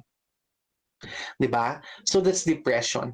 Okay? So, yun ang depression. Next, sa adolescence sa mga anak natin, dinagdag ko to, no? Kasi this is very common sa mga anak natin, no? Sa mga tulad ko, anak natin, kung maka-anak natin ako, no? Ambisyosa. Anyways, yung mga anak po na ninyo or pamangkin ko, no? These are the classic signs and symptoms of depression, no? Reckless behavior, substance abuse, compulsive gambling, reckless driving, dangerous sports. They involve themselves sa mga ganitong mga bagay-bagay. Numbness, no? Wala silang pakialam sa inyo. Detachment from self, wala silang pakialam sa sarili nila. Aggression or self-harm. Ito yung self-mutilation na tinatawag. Okay? At of course, sa mga bata, sa mga mas bata pa dito, sa children, of course, irritability. Okay, irritability. Everyday irritable sila. Okay, this is the very important thing. Overcoming the challenges of COVID pandemic. Okay. Hi. Hello, sir. Hello, sir. Okay pa Hi, tayo sir. Hello lahat? po. Yes. I guess po. Yes, our next activity is to think something positive about ourselves. Okay, say something about yourself. Ayan, positive word about yourself. Say something and lagay natin yun sa ating utak. Lagay natin yun sa mind part natin. I am Ricky. I am blessed. I am loved. And I can survive. Okay? Yun po ang ilagay po natin, no? Tingnan, ayan. So say something positive about yourself. Okay? The first person to appreciate yourself is yourself. Okay? Okay. Now let's move on. Overcoming the challenges of COVID-19. Do I still have time? 11. Oh, saktong-sakto ah. Okay. Overcoming stress first or anxiety. Master the problem solving. Very important po ito. Okay? Problem solving. Ang pinaka-importante po dito is the word not to escape. The best way to escape your problem is to solve it. Or not everything that is faced can be changed, but nothing can be changed until it's faced. So in short, you have to face your problem. Do not end the day without facing the problem. Okay? And you must know how to identify what is a problem and a normal problem. Baka naman yung problem na sinasabi mo is yung mga stress mo sa hospital na normal mo namang ginagawa. No? Ginagawa mo naman araw-araw. So that's not a problem anymore to you. You have to label your emotions properly. Okay? Ito pong pinaka-tip natin. Ano? You have to label your emotions properly. When you are happy, acknowledge that you are happy. When you are sad, acknowledge that you are sad. Because if you don't label your emotions properly, doon na tayo nagkakaproblema. Malilito na yung mind and brain natin. Kung ano nga ba talaga yung nararamdaman niya. Okay, so yung first, number 1 there is label your emotions properly. Know what is really a problem or not a problem. Know what is a stress from eustress. Okay? Face your problem and do not Facebook your problems. Of course. Diba? Others Facebook their problems, no? And nakaka-apekto sila sa mental health ng ibang tao. Di ba nakakainis yun? Kaya ang ginagawa ko, syempre tatanggalin ang mga hindi ka nais-nais sa Facebook. So it's okay to lose a friend. Okay? It's okay to detach from an old friend. It's okay just to protect yourself and your sanity, to keep yourself your sanity intact. It's okay to lose a friend. Okay? That's very important because now we have to adapt, cope, and survive. Sabi nga ni Marisol Soriano, ang mga bakterya pinapatay. Hindi ibig sabihin literal ha, winawala sa ating buhay para mag-survive tayo. Next, change your negative attitude and perspective in life. How do we do that?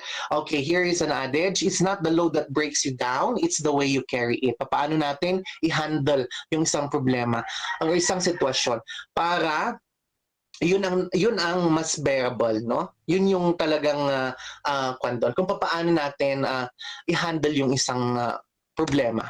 Now, here, let's see this one. If you are too focused from your past, you are probably creating depression. If you are too obsessed with the future, you're creating anxiety. So my point here is that we have to live every day present. Okay? Spend your day in the present. Sa araw lang na to. Okay? Para maiwasan natin na mag-catastrophize. Catastrophizing is thinking something that didn't happen yet and mamaya nagkakaroon ka na ng anxiety. So the future is anxiety, past is depression. Okay? So nangyayari dyan, kapag nagkakaroon ka ng sa present, meron tayong tinatawag na 5-5 rule. Do not think of a thing for more than 5 minutes if it will not happen for 5 years, 5 months, or 5 days. Mas lalo ngayon, 5 days ngayon kasi pandemic. Okay? To avoid catastrophizing. So ngayon, ang gagawin mo kapag nag-iisip ka ng kung ano-ano, you have to talk to yourself. Sabihin mo, oh, Ricky, nagka-catastrophize ka na naman. Hindi naman mangyayari ka agad yan. So you have to face it when it's there. Okay? So if you live by the day, enjoy what is the moment. Kasi sayang yung araw na lilipas, kakaisip mo kinabukasan.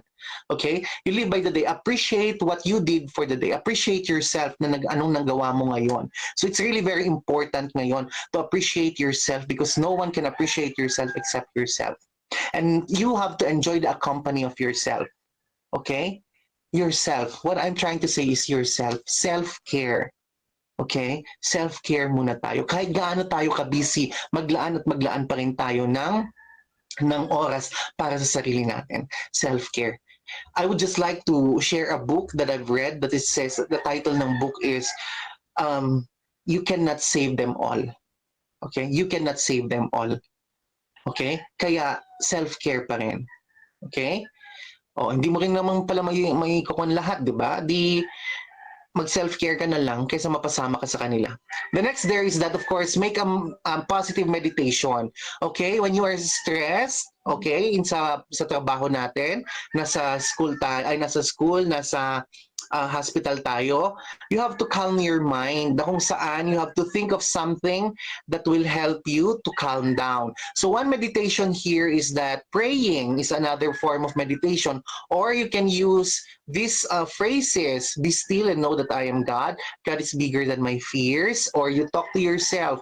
Make it a meditation. Pagising mo sa umaga, magsabi ka na ng positibong bagay sa iyong sarili. Every day you do that, every day you remind that, and it will be, and sabi nga nila, the universe will conspire to help you out.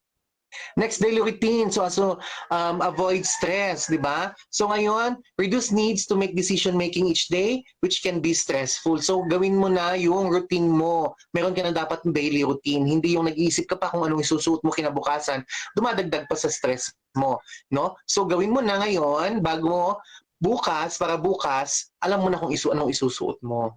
Okay? Emotional regulation ng EQ or the calming emotional brain. Our EQ, minsan nalalaglag ang EQ natin, no? Because of this thing, okay? Because of the information processing of our brain.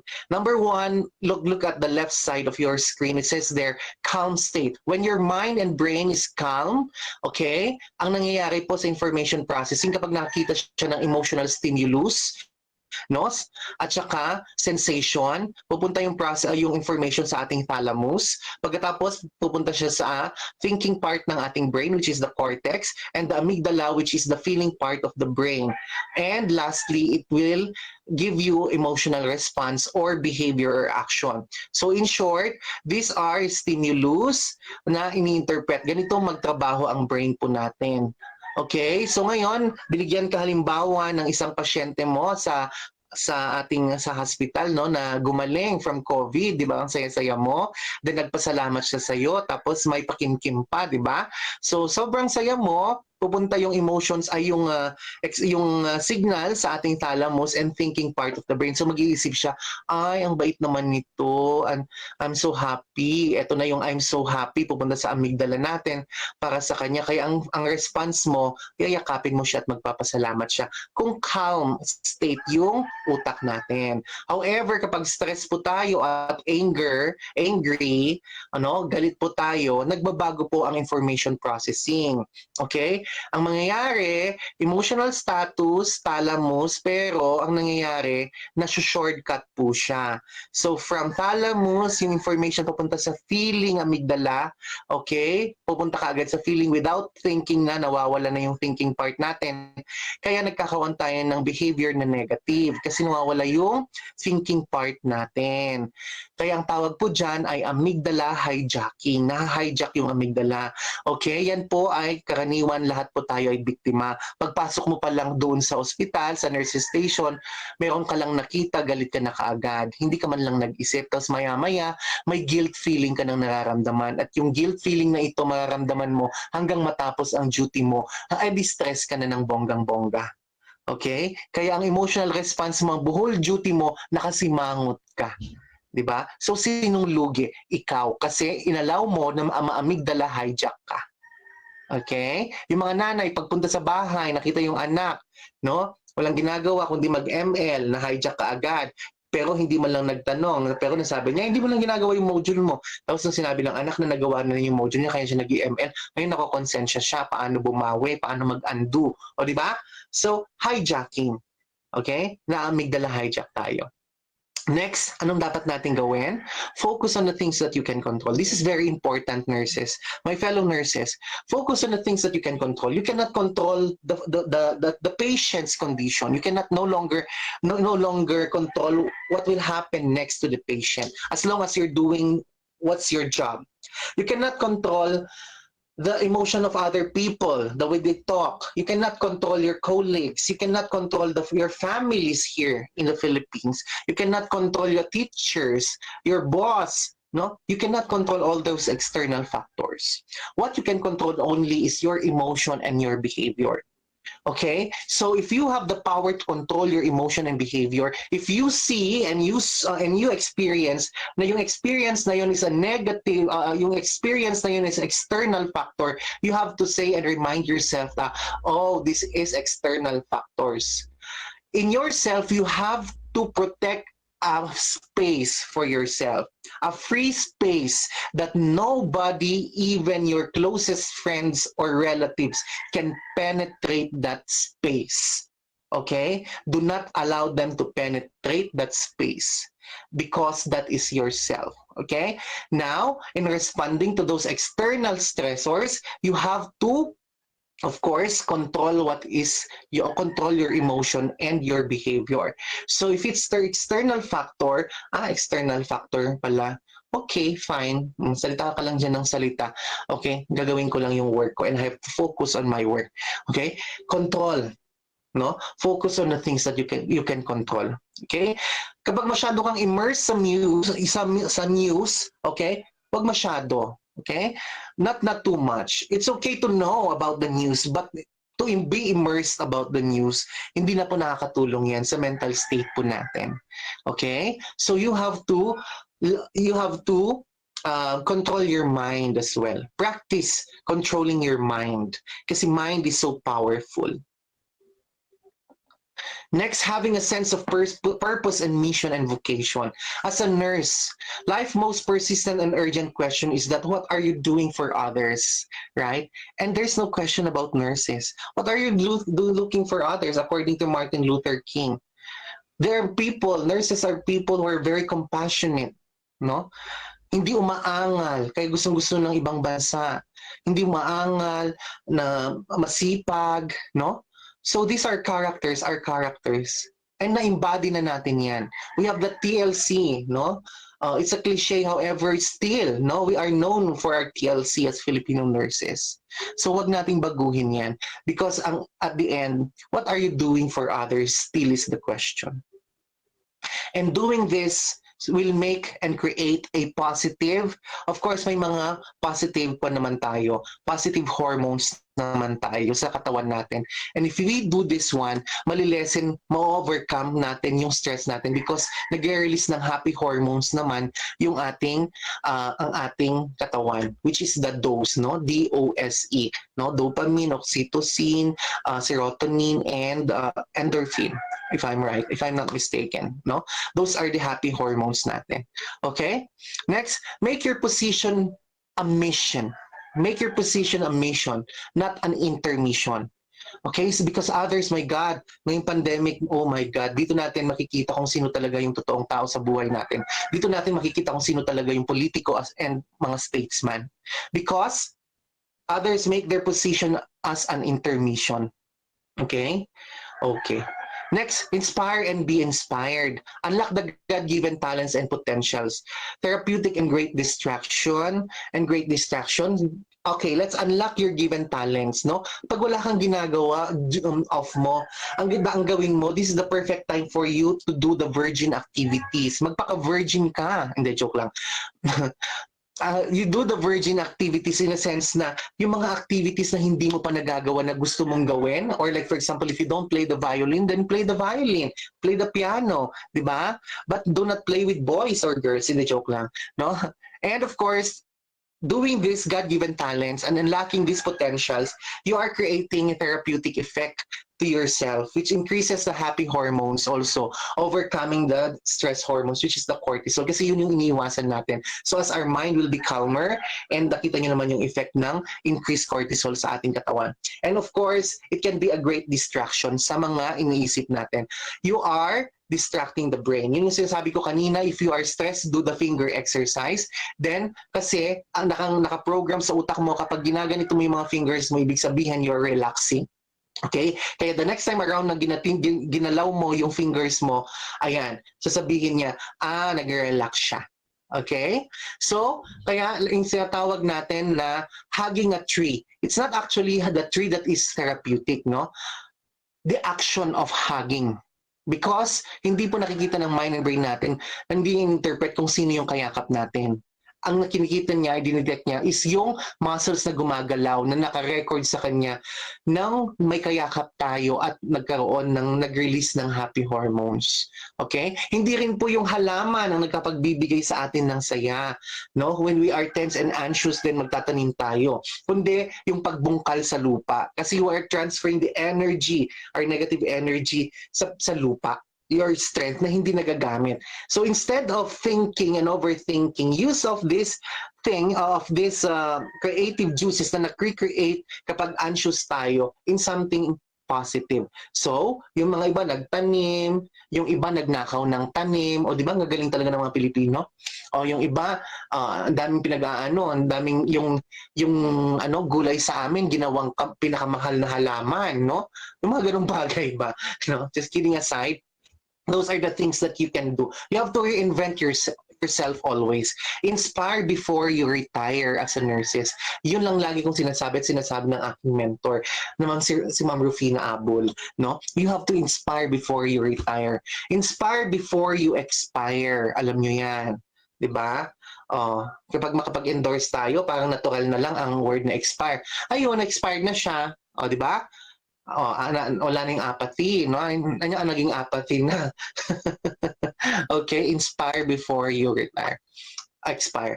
Love thyself. Of course, rest is very important. When you are tired, learn how to rest. So always remember, always ilagay natin sa mind natin, my fellow nurses, that rest is very important.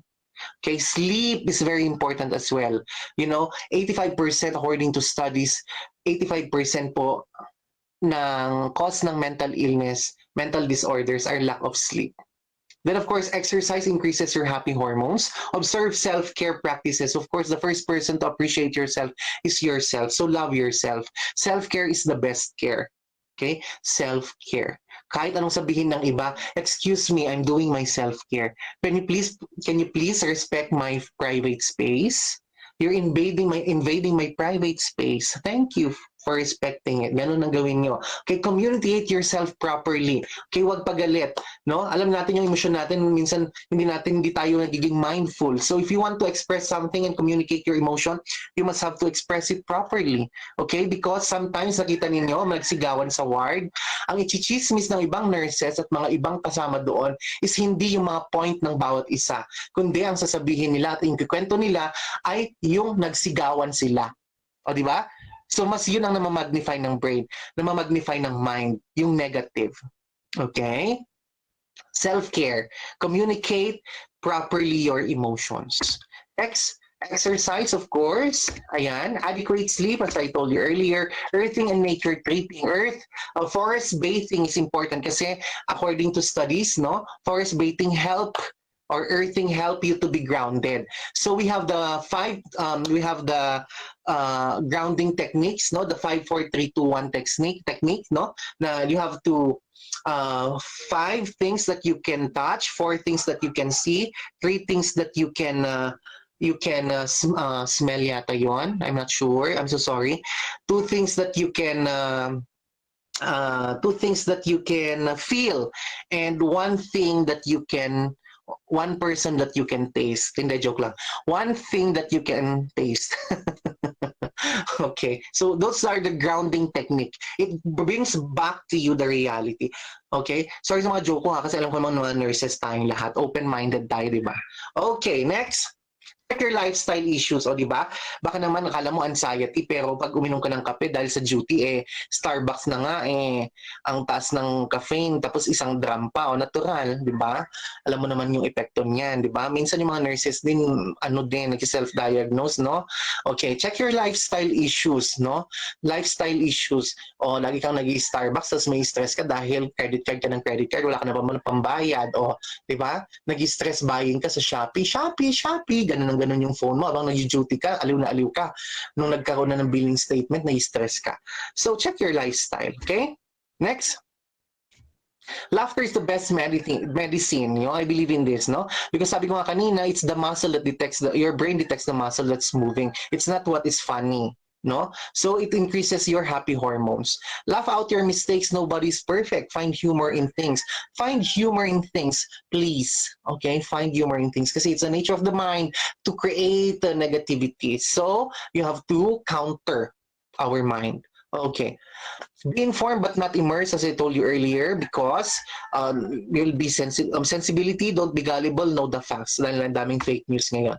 Emotional awareness, sabi ko nga kanina, label your emotions properly. Being mindful of your emotional triggers. Okay, this is very important. If you know your emotional triggers, ayan, alam mo na kung paano i-handle. And emotional responses. At kung nakita mo yung emotional triggers mo, dapat may particular response ka na positive. Yun na yung gawin mo every now and then. Paano mo gagawin? Dito na papasok yung tinatawag natin na guided imagery. Okay? Na kung na-assess mo yung sarili mo na meron kang anxiety, pikit mo yung mata mo, then isipin mo sa sitwasyon, nandoon ka sa sitwasyon na yon, then ang magiging emotional response mo ay ganito, positive. Okay? I-record mo na yan sa mind mo. Kaya kapag nangyari at nakakita ka ng trigger mo, na emotional trigger mo, automatic na yun ang ilalabas na response ng utak mo. Okay? That's very important. Okay? Know and label your emotions. Next, check your attitudes. Okay? Always have to keep calm, choose way to peace. Choose the way to peace. Okay? It's very important, no? Mas masaya ngayon ang mas walang kaaway.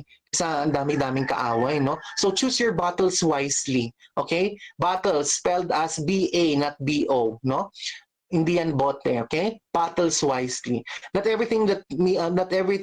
every fight needs to be fought. The sooner they realize this, happier your life will become. Not every fight should be fought. Not every battle should be fought.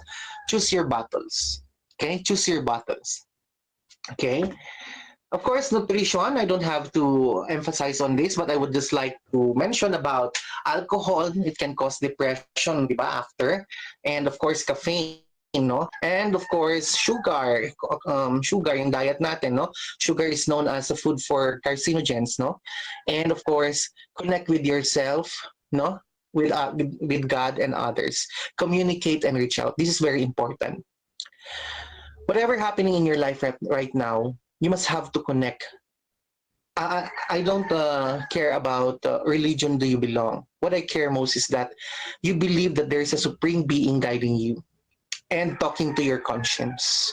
That is very important. So connect with your God and other people that you think that's not toxic to you. Okay? You have to reach out and communicate. You have to share what is your experience. Nurses, mas lalo sa mga OFW abroad, you have to connect and share your experiences because sharing is the start of healing. Okay? Engage in varied positive activities. As much as possible, find time to do the things and activities that you love. Make yourself obsolete. O, gawin nyo ng obsolete yung sarili mo bago yung iba ang gumawa sa'yo. Mas masakit yun, no? So, learn more. Learn more. Keep an attitude of gratitude. This is very important. Always be thankful. Always be thankful, be thankful, be thankful. Kasi it increases, okay, meron na siyang scientific effect. However, gratitude can create other people, of course, no, more positive. No, they will continue what they are doing. So keep an attitude of gratitude. Your attitude determines your altitude. Okay, how far can you go? How high can you fly? Look beyond COVID. What is the message? Ano message sa atin at mensahe ng COVID? This is not just happening right now. Na ganito lang. There's a message behind this. So please look about it. These are the emotions that we experience from the past few days. If you experience this, please forgive yourself. I'm going to validate it. We have experienced this kind of emotions because there's not enough resources. Hindi ba? Kulang ang mga resources natin noong mga panahon na yon. Walang trabaho. No, not enough information, daming fake news. Not enough time. No one was prepared for this pandemic. No, kung alam mo lang, nag-prepare ka, nag-ipon ka, meron kang resources. And not enough truth. Wala masyadong katotohanan na lumalabas. Kasi nga, ang dami-dami ng lumalabas na kung ano-ano. So this created different emotions. And forgive yourself if you have experienced this. You accept that you have experienced this. It's okay that you experience these negative emotions because our situation is abnormal. Okay? Our situation is abnormal. That's why it's okay to feel those emotions. Okay? So everything is a test of our character. Everything is a test of our character. That's one message of this pandemic. So we need to heal as nurses and frontliners. We need to heal ourselves so as we can give complete healing to our patients. So your emotions are valid. That's what we call the butterfly hug. Okay? The first person to hug yourself, you do the butterfly hug. This is proven effective. You hug yourself and appreciate yourself. Okay? You can hack your mind and your brain by doing this. Okay? Kahit wala kang kayakap. Sa mga single, effective ito. Hindi, charot lang. Sa lahat, effective ito. Okay? Butterfly hug. You are valid. What we have learned from this pandemic, life is short, that is certain, yes or no? Yes. Health is wealth, totoo. No, genuine relationship are important, no? Bawal ang plastic ngayon, di ba? Tinatapon at pinapatay. Hindi, joke lang. Pag may sinusok, may madudukot. It's very important. This is the savings na tinatawag natin. Life tests us. Yes, life tests us. What is important are the essential values and things for survival, not our wants. Okay? It's for survival, not for our wants. Everything is temporary, no one is indispensable. We can all be replaced, di ba? Mawawala lahat ng tao, babalik ang dinosaur. And of course, we need God. Nurses, thank you so much, fellow nurses. Never stop being a good person because of bad people. This is my life challenge as an OFW. Bakit po ako umuwi ng 2019? Because I was diagnosed with panic anxiety disorder. I self-diagnosed at time. Nung nasa ibang bansa ako, akala ko kaya ko. Okay? I've been an OFW for almost 6 years. No? I thought I can manage my emotions. Pero hindi pala. I suppress my emotions. Now, I was diagnosed with panic anxiety disorder. Lahat po ng mga experiences na sinabi ko, examples na sinabi ko sa panic anxiety disorder, ako po yun. Okay? It's me. I cannot control anymore. So dissociation and everything. So 1.5 years na tinanggap ko na magkaroon na meron ako nito 1.5 year kasi nag-self-diagnose ako 1.5 year na tiniis ko yung mga iba't ibang sintomas niya. Then after that, sabi ko hindi ko na kaya, I have to go home. Kaya nung August 22, 2019, I need to go home and be back here. Sabi ko sa Manila ako magpapacheck ng psychiatrist kasi normal naman na lahat ng laboratories ko. So I know it's psychiatrist na. Then pagpunta ko sa Manila, sabihin ba naman sa akin na November pa availability ng mga psychiatrist, mamamatay na ako. Di ba may impending doom? Sabi ko, mamamatay na ako noon. Kaya tinawagan ko yung friend ko. Then pumunta po ako ng OWA, humingi ako ng tulong nila. And I was referred to a public hospital here in Baguio for my psychiatric evaluation. Now, I was diagnosed with panic anxiety disorder and I underwent psychotherapy at the same time. I am taking medications until now. My point here is that I know you're an OFW working abroad for your family and for the future, but please don't forget yourself and your mental health because there's no health without mental health. My point here also here is baka nag-iipon ka lang dyan ng pampacheck up mo. Okay? Self-care pa rin tayo. So yun yung mga natutunan ko. No, having this disorder, I have to accept it. I have to accept that I have disorder. Now, I have to look what is the positive thing that I can do from this negative experience. And that's the reason why I put up a support group, which is called the Anxiety and Depression Support Group Baguio City. Because I need to help. I need to help others. I need to let them let them know that there is life after diagnosis. There is life and there's someone who can understand them. Okay? That is my life challenge. So going home, of course, with my money, no? With my money abroad, yung mga pinaipon ko, wala na ngayon. So when people ask me in my journey as an advocate and volunteer, here is my SALN. Statement of Asset and Liabilities and Net Worth. Bank statement and asset, okay. Ang liabilities ko, negative. Ang net worth ko, di ba? To compute your net worth as a person dito sa mundong ibabaw, you have to less your asset and liabilities. Pero ang net worth ko as a person dito sa ibabaw, negative. But what I'm trying to say is that this is my real asset and statement. When God will ask me, my maker will ask me, what is my real network as of COVID pandemic estimate?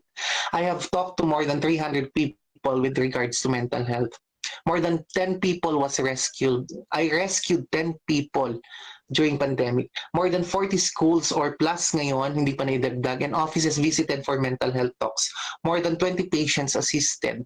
More than 300 calls and messages accommodated here in the city. And finally, I am one of the person who pushes the city ordinance or the mental health ordinance in this city. Ganun po ang nagagawa ng mga nurses, no? Napaka-creative nila. When I was diagnosed, it wasn't easy. So that's the reason why I look for my teacher, which is Maya Angelou. Ambisyosa, no? If you don't like something, change it. If you can change it, change your attitude. When I was diagnosed, the stigma is there. But I said, and my teacher reminds me, you may shoot me with your words, you may cut me with your eyes, you may kill me with your hatefulness, but still like air, I'll rise. And my principle and my mantra in life is that I borrowed the saying from Mother Teresa of Calcutta, and it says that if you cannot help them, at least don't hurt them. Dalai Lama once also said this. This is the group that I founded, Anxiety and Depression Support Group Baguio City. Okay, we have 4,000 members of the group. Hindi ko alam kung ilang pasyente doon sa advocate at warriors, pero sana mas maraming advocate kaysa warriors, no? And we are doing rescue operations for free and everything. I am conducting this out of people's help, support. So the sustainability really is very challenging as of the moment because I've been doing this for free until now, and free medications, consultations, and everything. This is for the group. So you can check our group, you can join our group. So as you can see, there are different activities. And the time na nandun po ako as an OFW at nagkaroon ako ng panic na muntik na akong tumalon sa train station na wala naman akong kaplano-plano, biglang sumagi kasi sa utak ko yung word na choose life.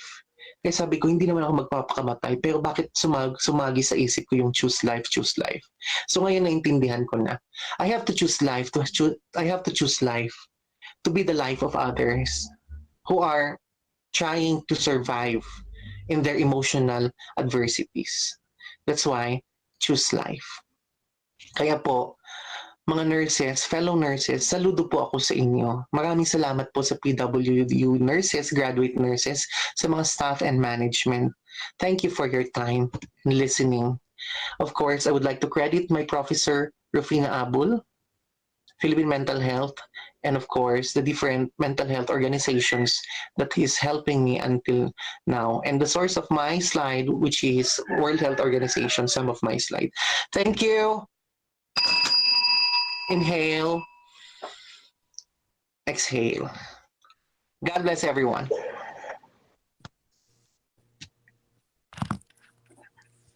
Wow, just wow. Thank you, Mr. Ducas, for that incredibly insightful and fun presentation. I enjoyed the tapping and breathing exercises, and I would like to say that you looked amazing and very natural on camera. Now, Sir Ducas, it is time for the question and answer portion of the program. Unfortunately, due to lack of time, we can only entertain 2 questions. Let's see. Okay, so our first question is from Miss Ling Fei. Miss Ling Fei, please go ahead with your question. Okay. Hi, sir, and everybody. I'm Ling Fei, nurse from China. My question is, how can we expand mental and behavioral health measures during this time of pandemic? How can we expand mental and behavioral health measures? Am I right? In times of pandemic? Yes, yes. Okay. Now, this is the best and powerful time to make use of the technology and the social media.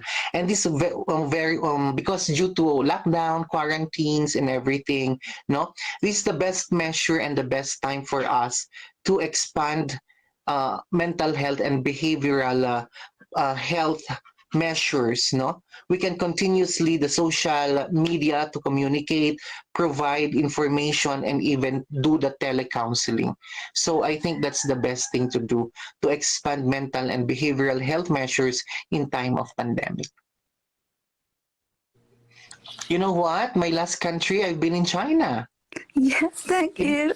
China, welcome. It is where I was diagnosed with panic anxiety disorder. It is where I was, I was suffering from different signs and symptoms when I was in China. So nice to meet you, Ling. Ni hao. Ni hao. Nice to meet you too. Thank you. Thank you. Thank you, Mr. Ducas, for that fantastic explanation. Thank you. Now, welcome, sir. Thank you. Last but not the least, we have our second question. Our second question is from Miss Heidi. Miss Heidi, go ahead. Yes, ma'am. Thank you, ma'am. Sir, thank you for that very insightful lecture. I'm Heidi Pasco from Taguig City, sir. My question is, what is the most important lesson you have learned from working with the anxiety and distress group? Your personal experience, sir. Okay. Putting up a support group is not really easy. Number one, there is the sustainability. But the best lesson or the best thing that I've learned working with in an anxiety and depression group is that there is help when you need help. Many people are willing to help.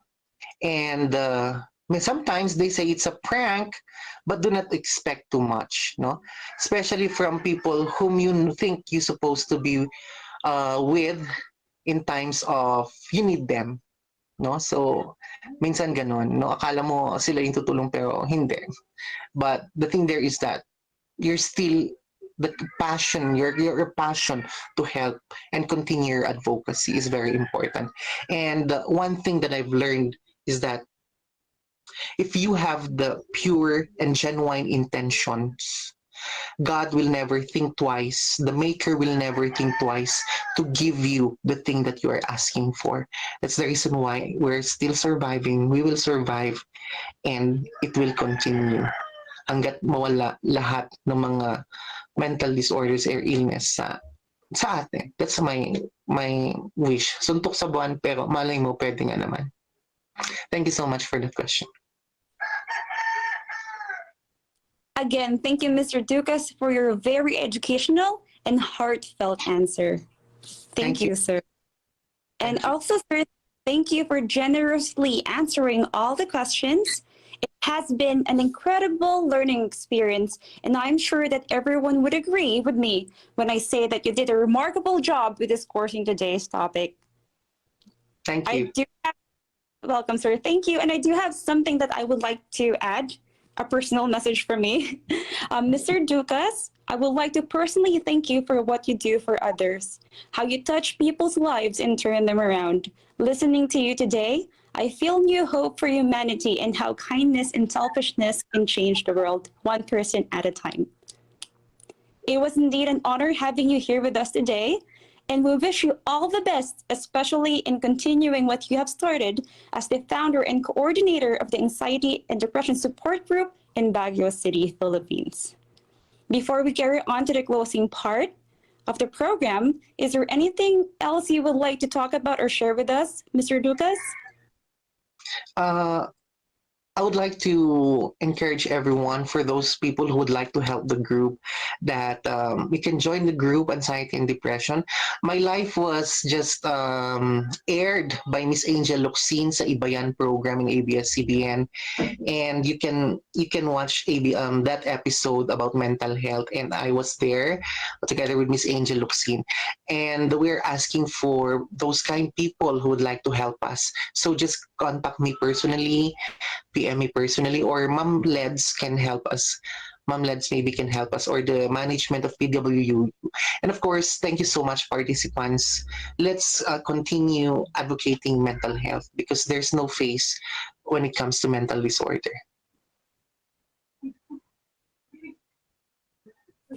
We sure learned a lot from you, sir, and we hope that this webinar will help you reach out to more people.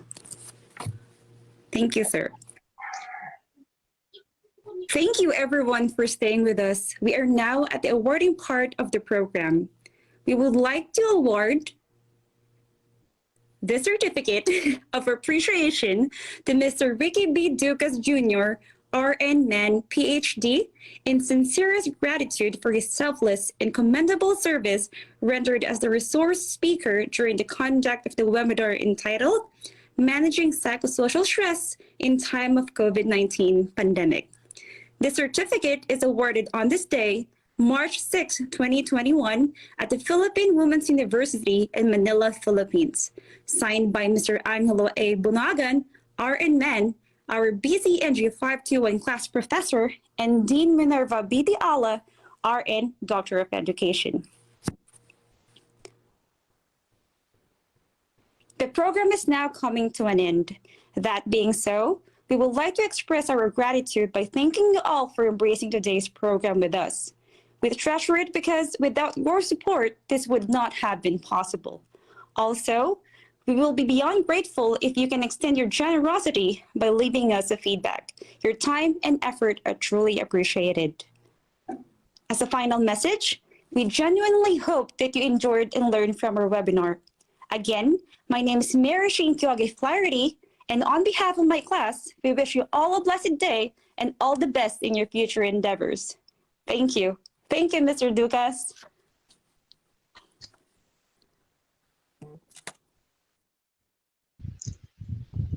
Hi everyone. Thank you, Sir Rick Ducas, for gracing our event today. My name is Dan, and for those who are interested in supporting the anxiety and depression support group in Baguio City, they are accepting donations coming from you. You will surely give light to those who are in need as we did by sharing this to you today. Kindly refer to the donation information on your screens. And we also would like to invite everyone, especially those who have joined us through Facebook Live, to please click the evaluation link posted in the comment box. We could only provide certificate of participation to those who would accomplish the evaluation form. Thank you once again, and we wish everyone a good day ahead.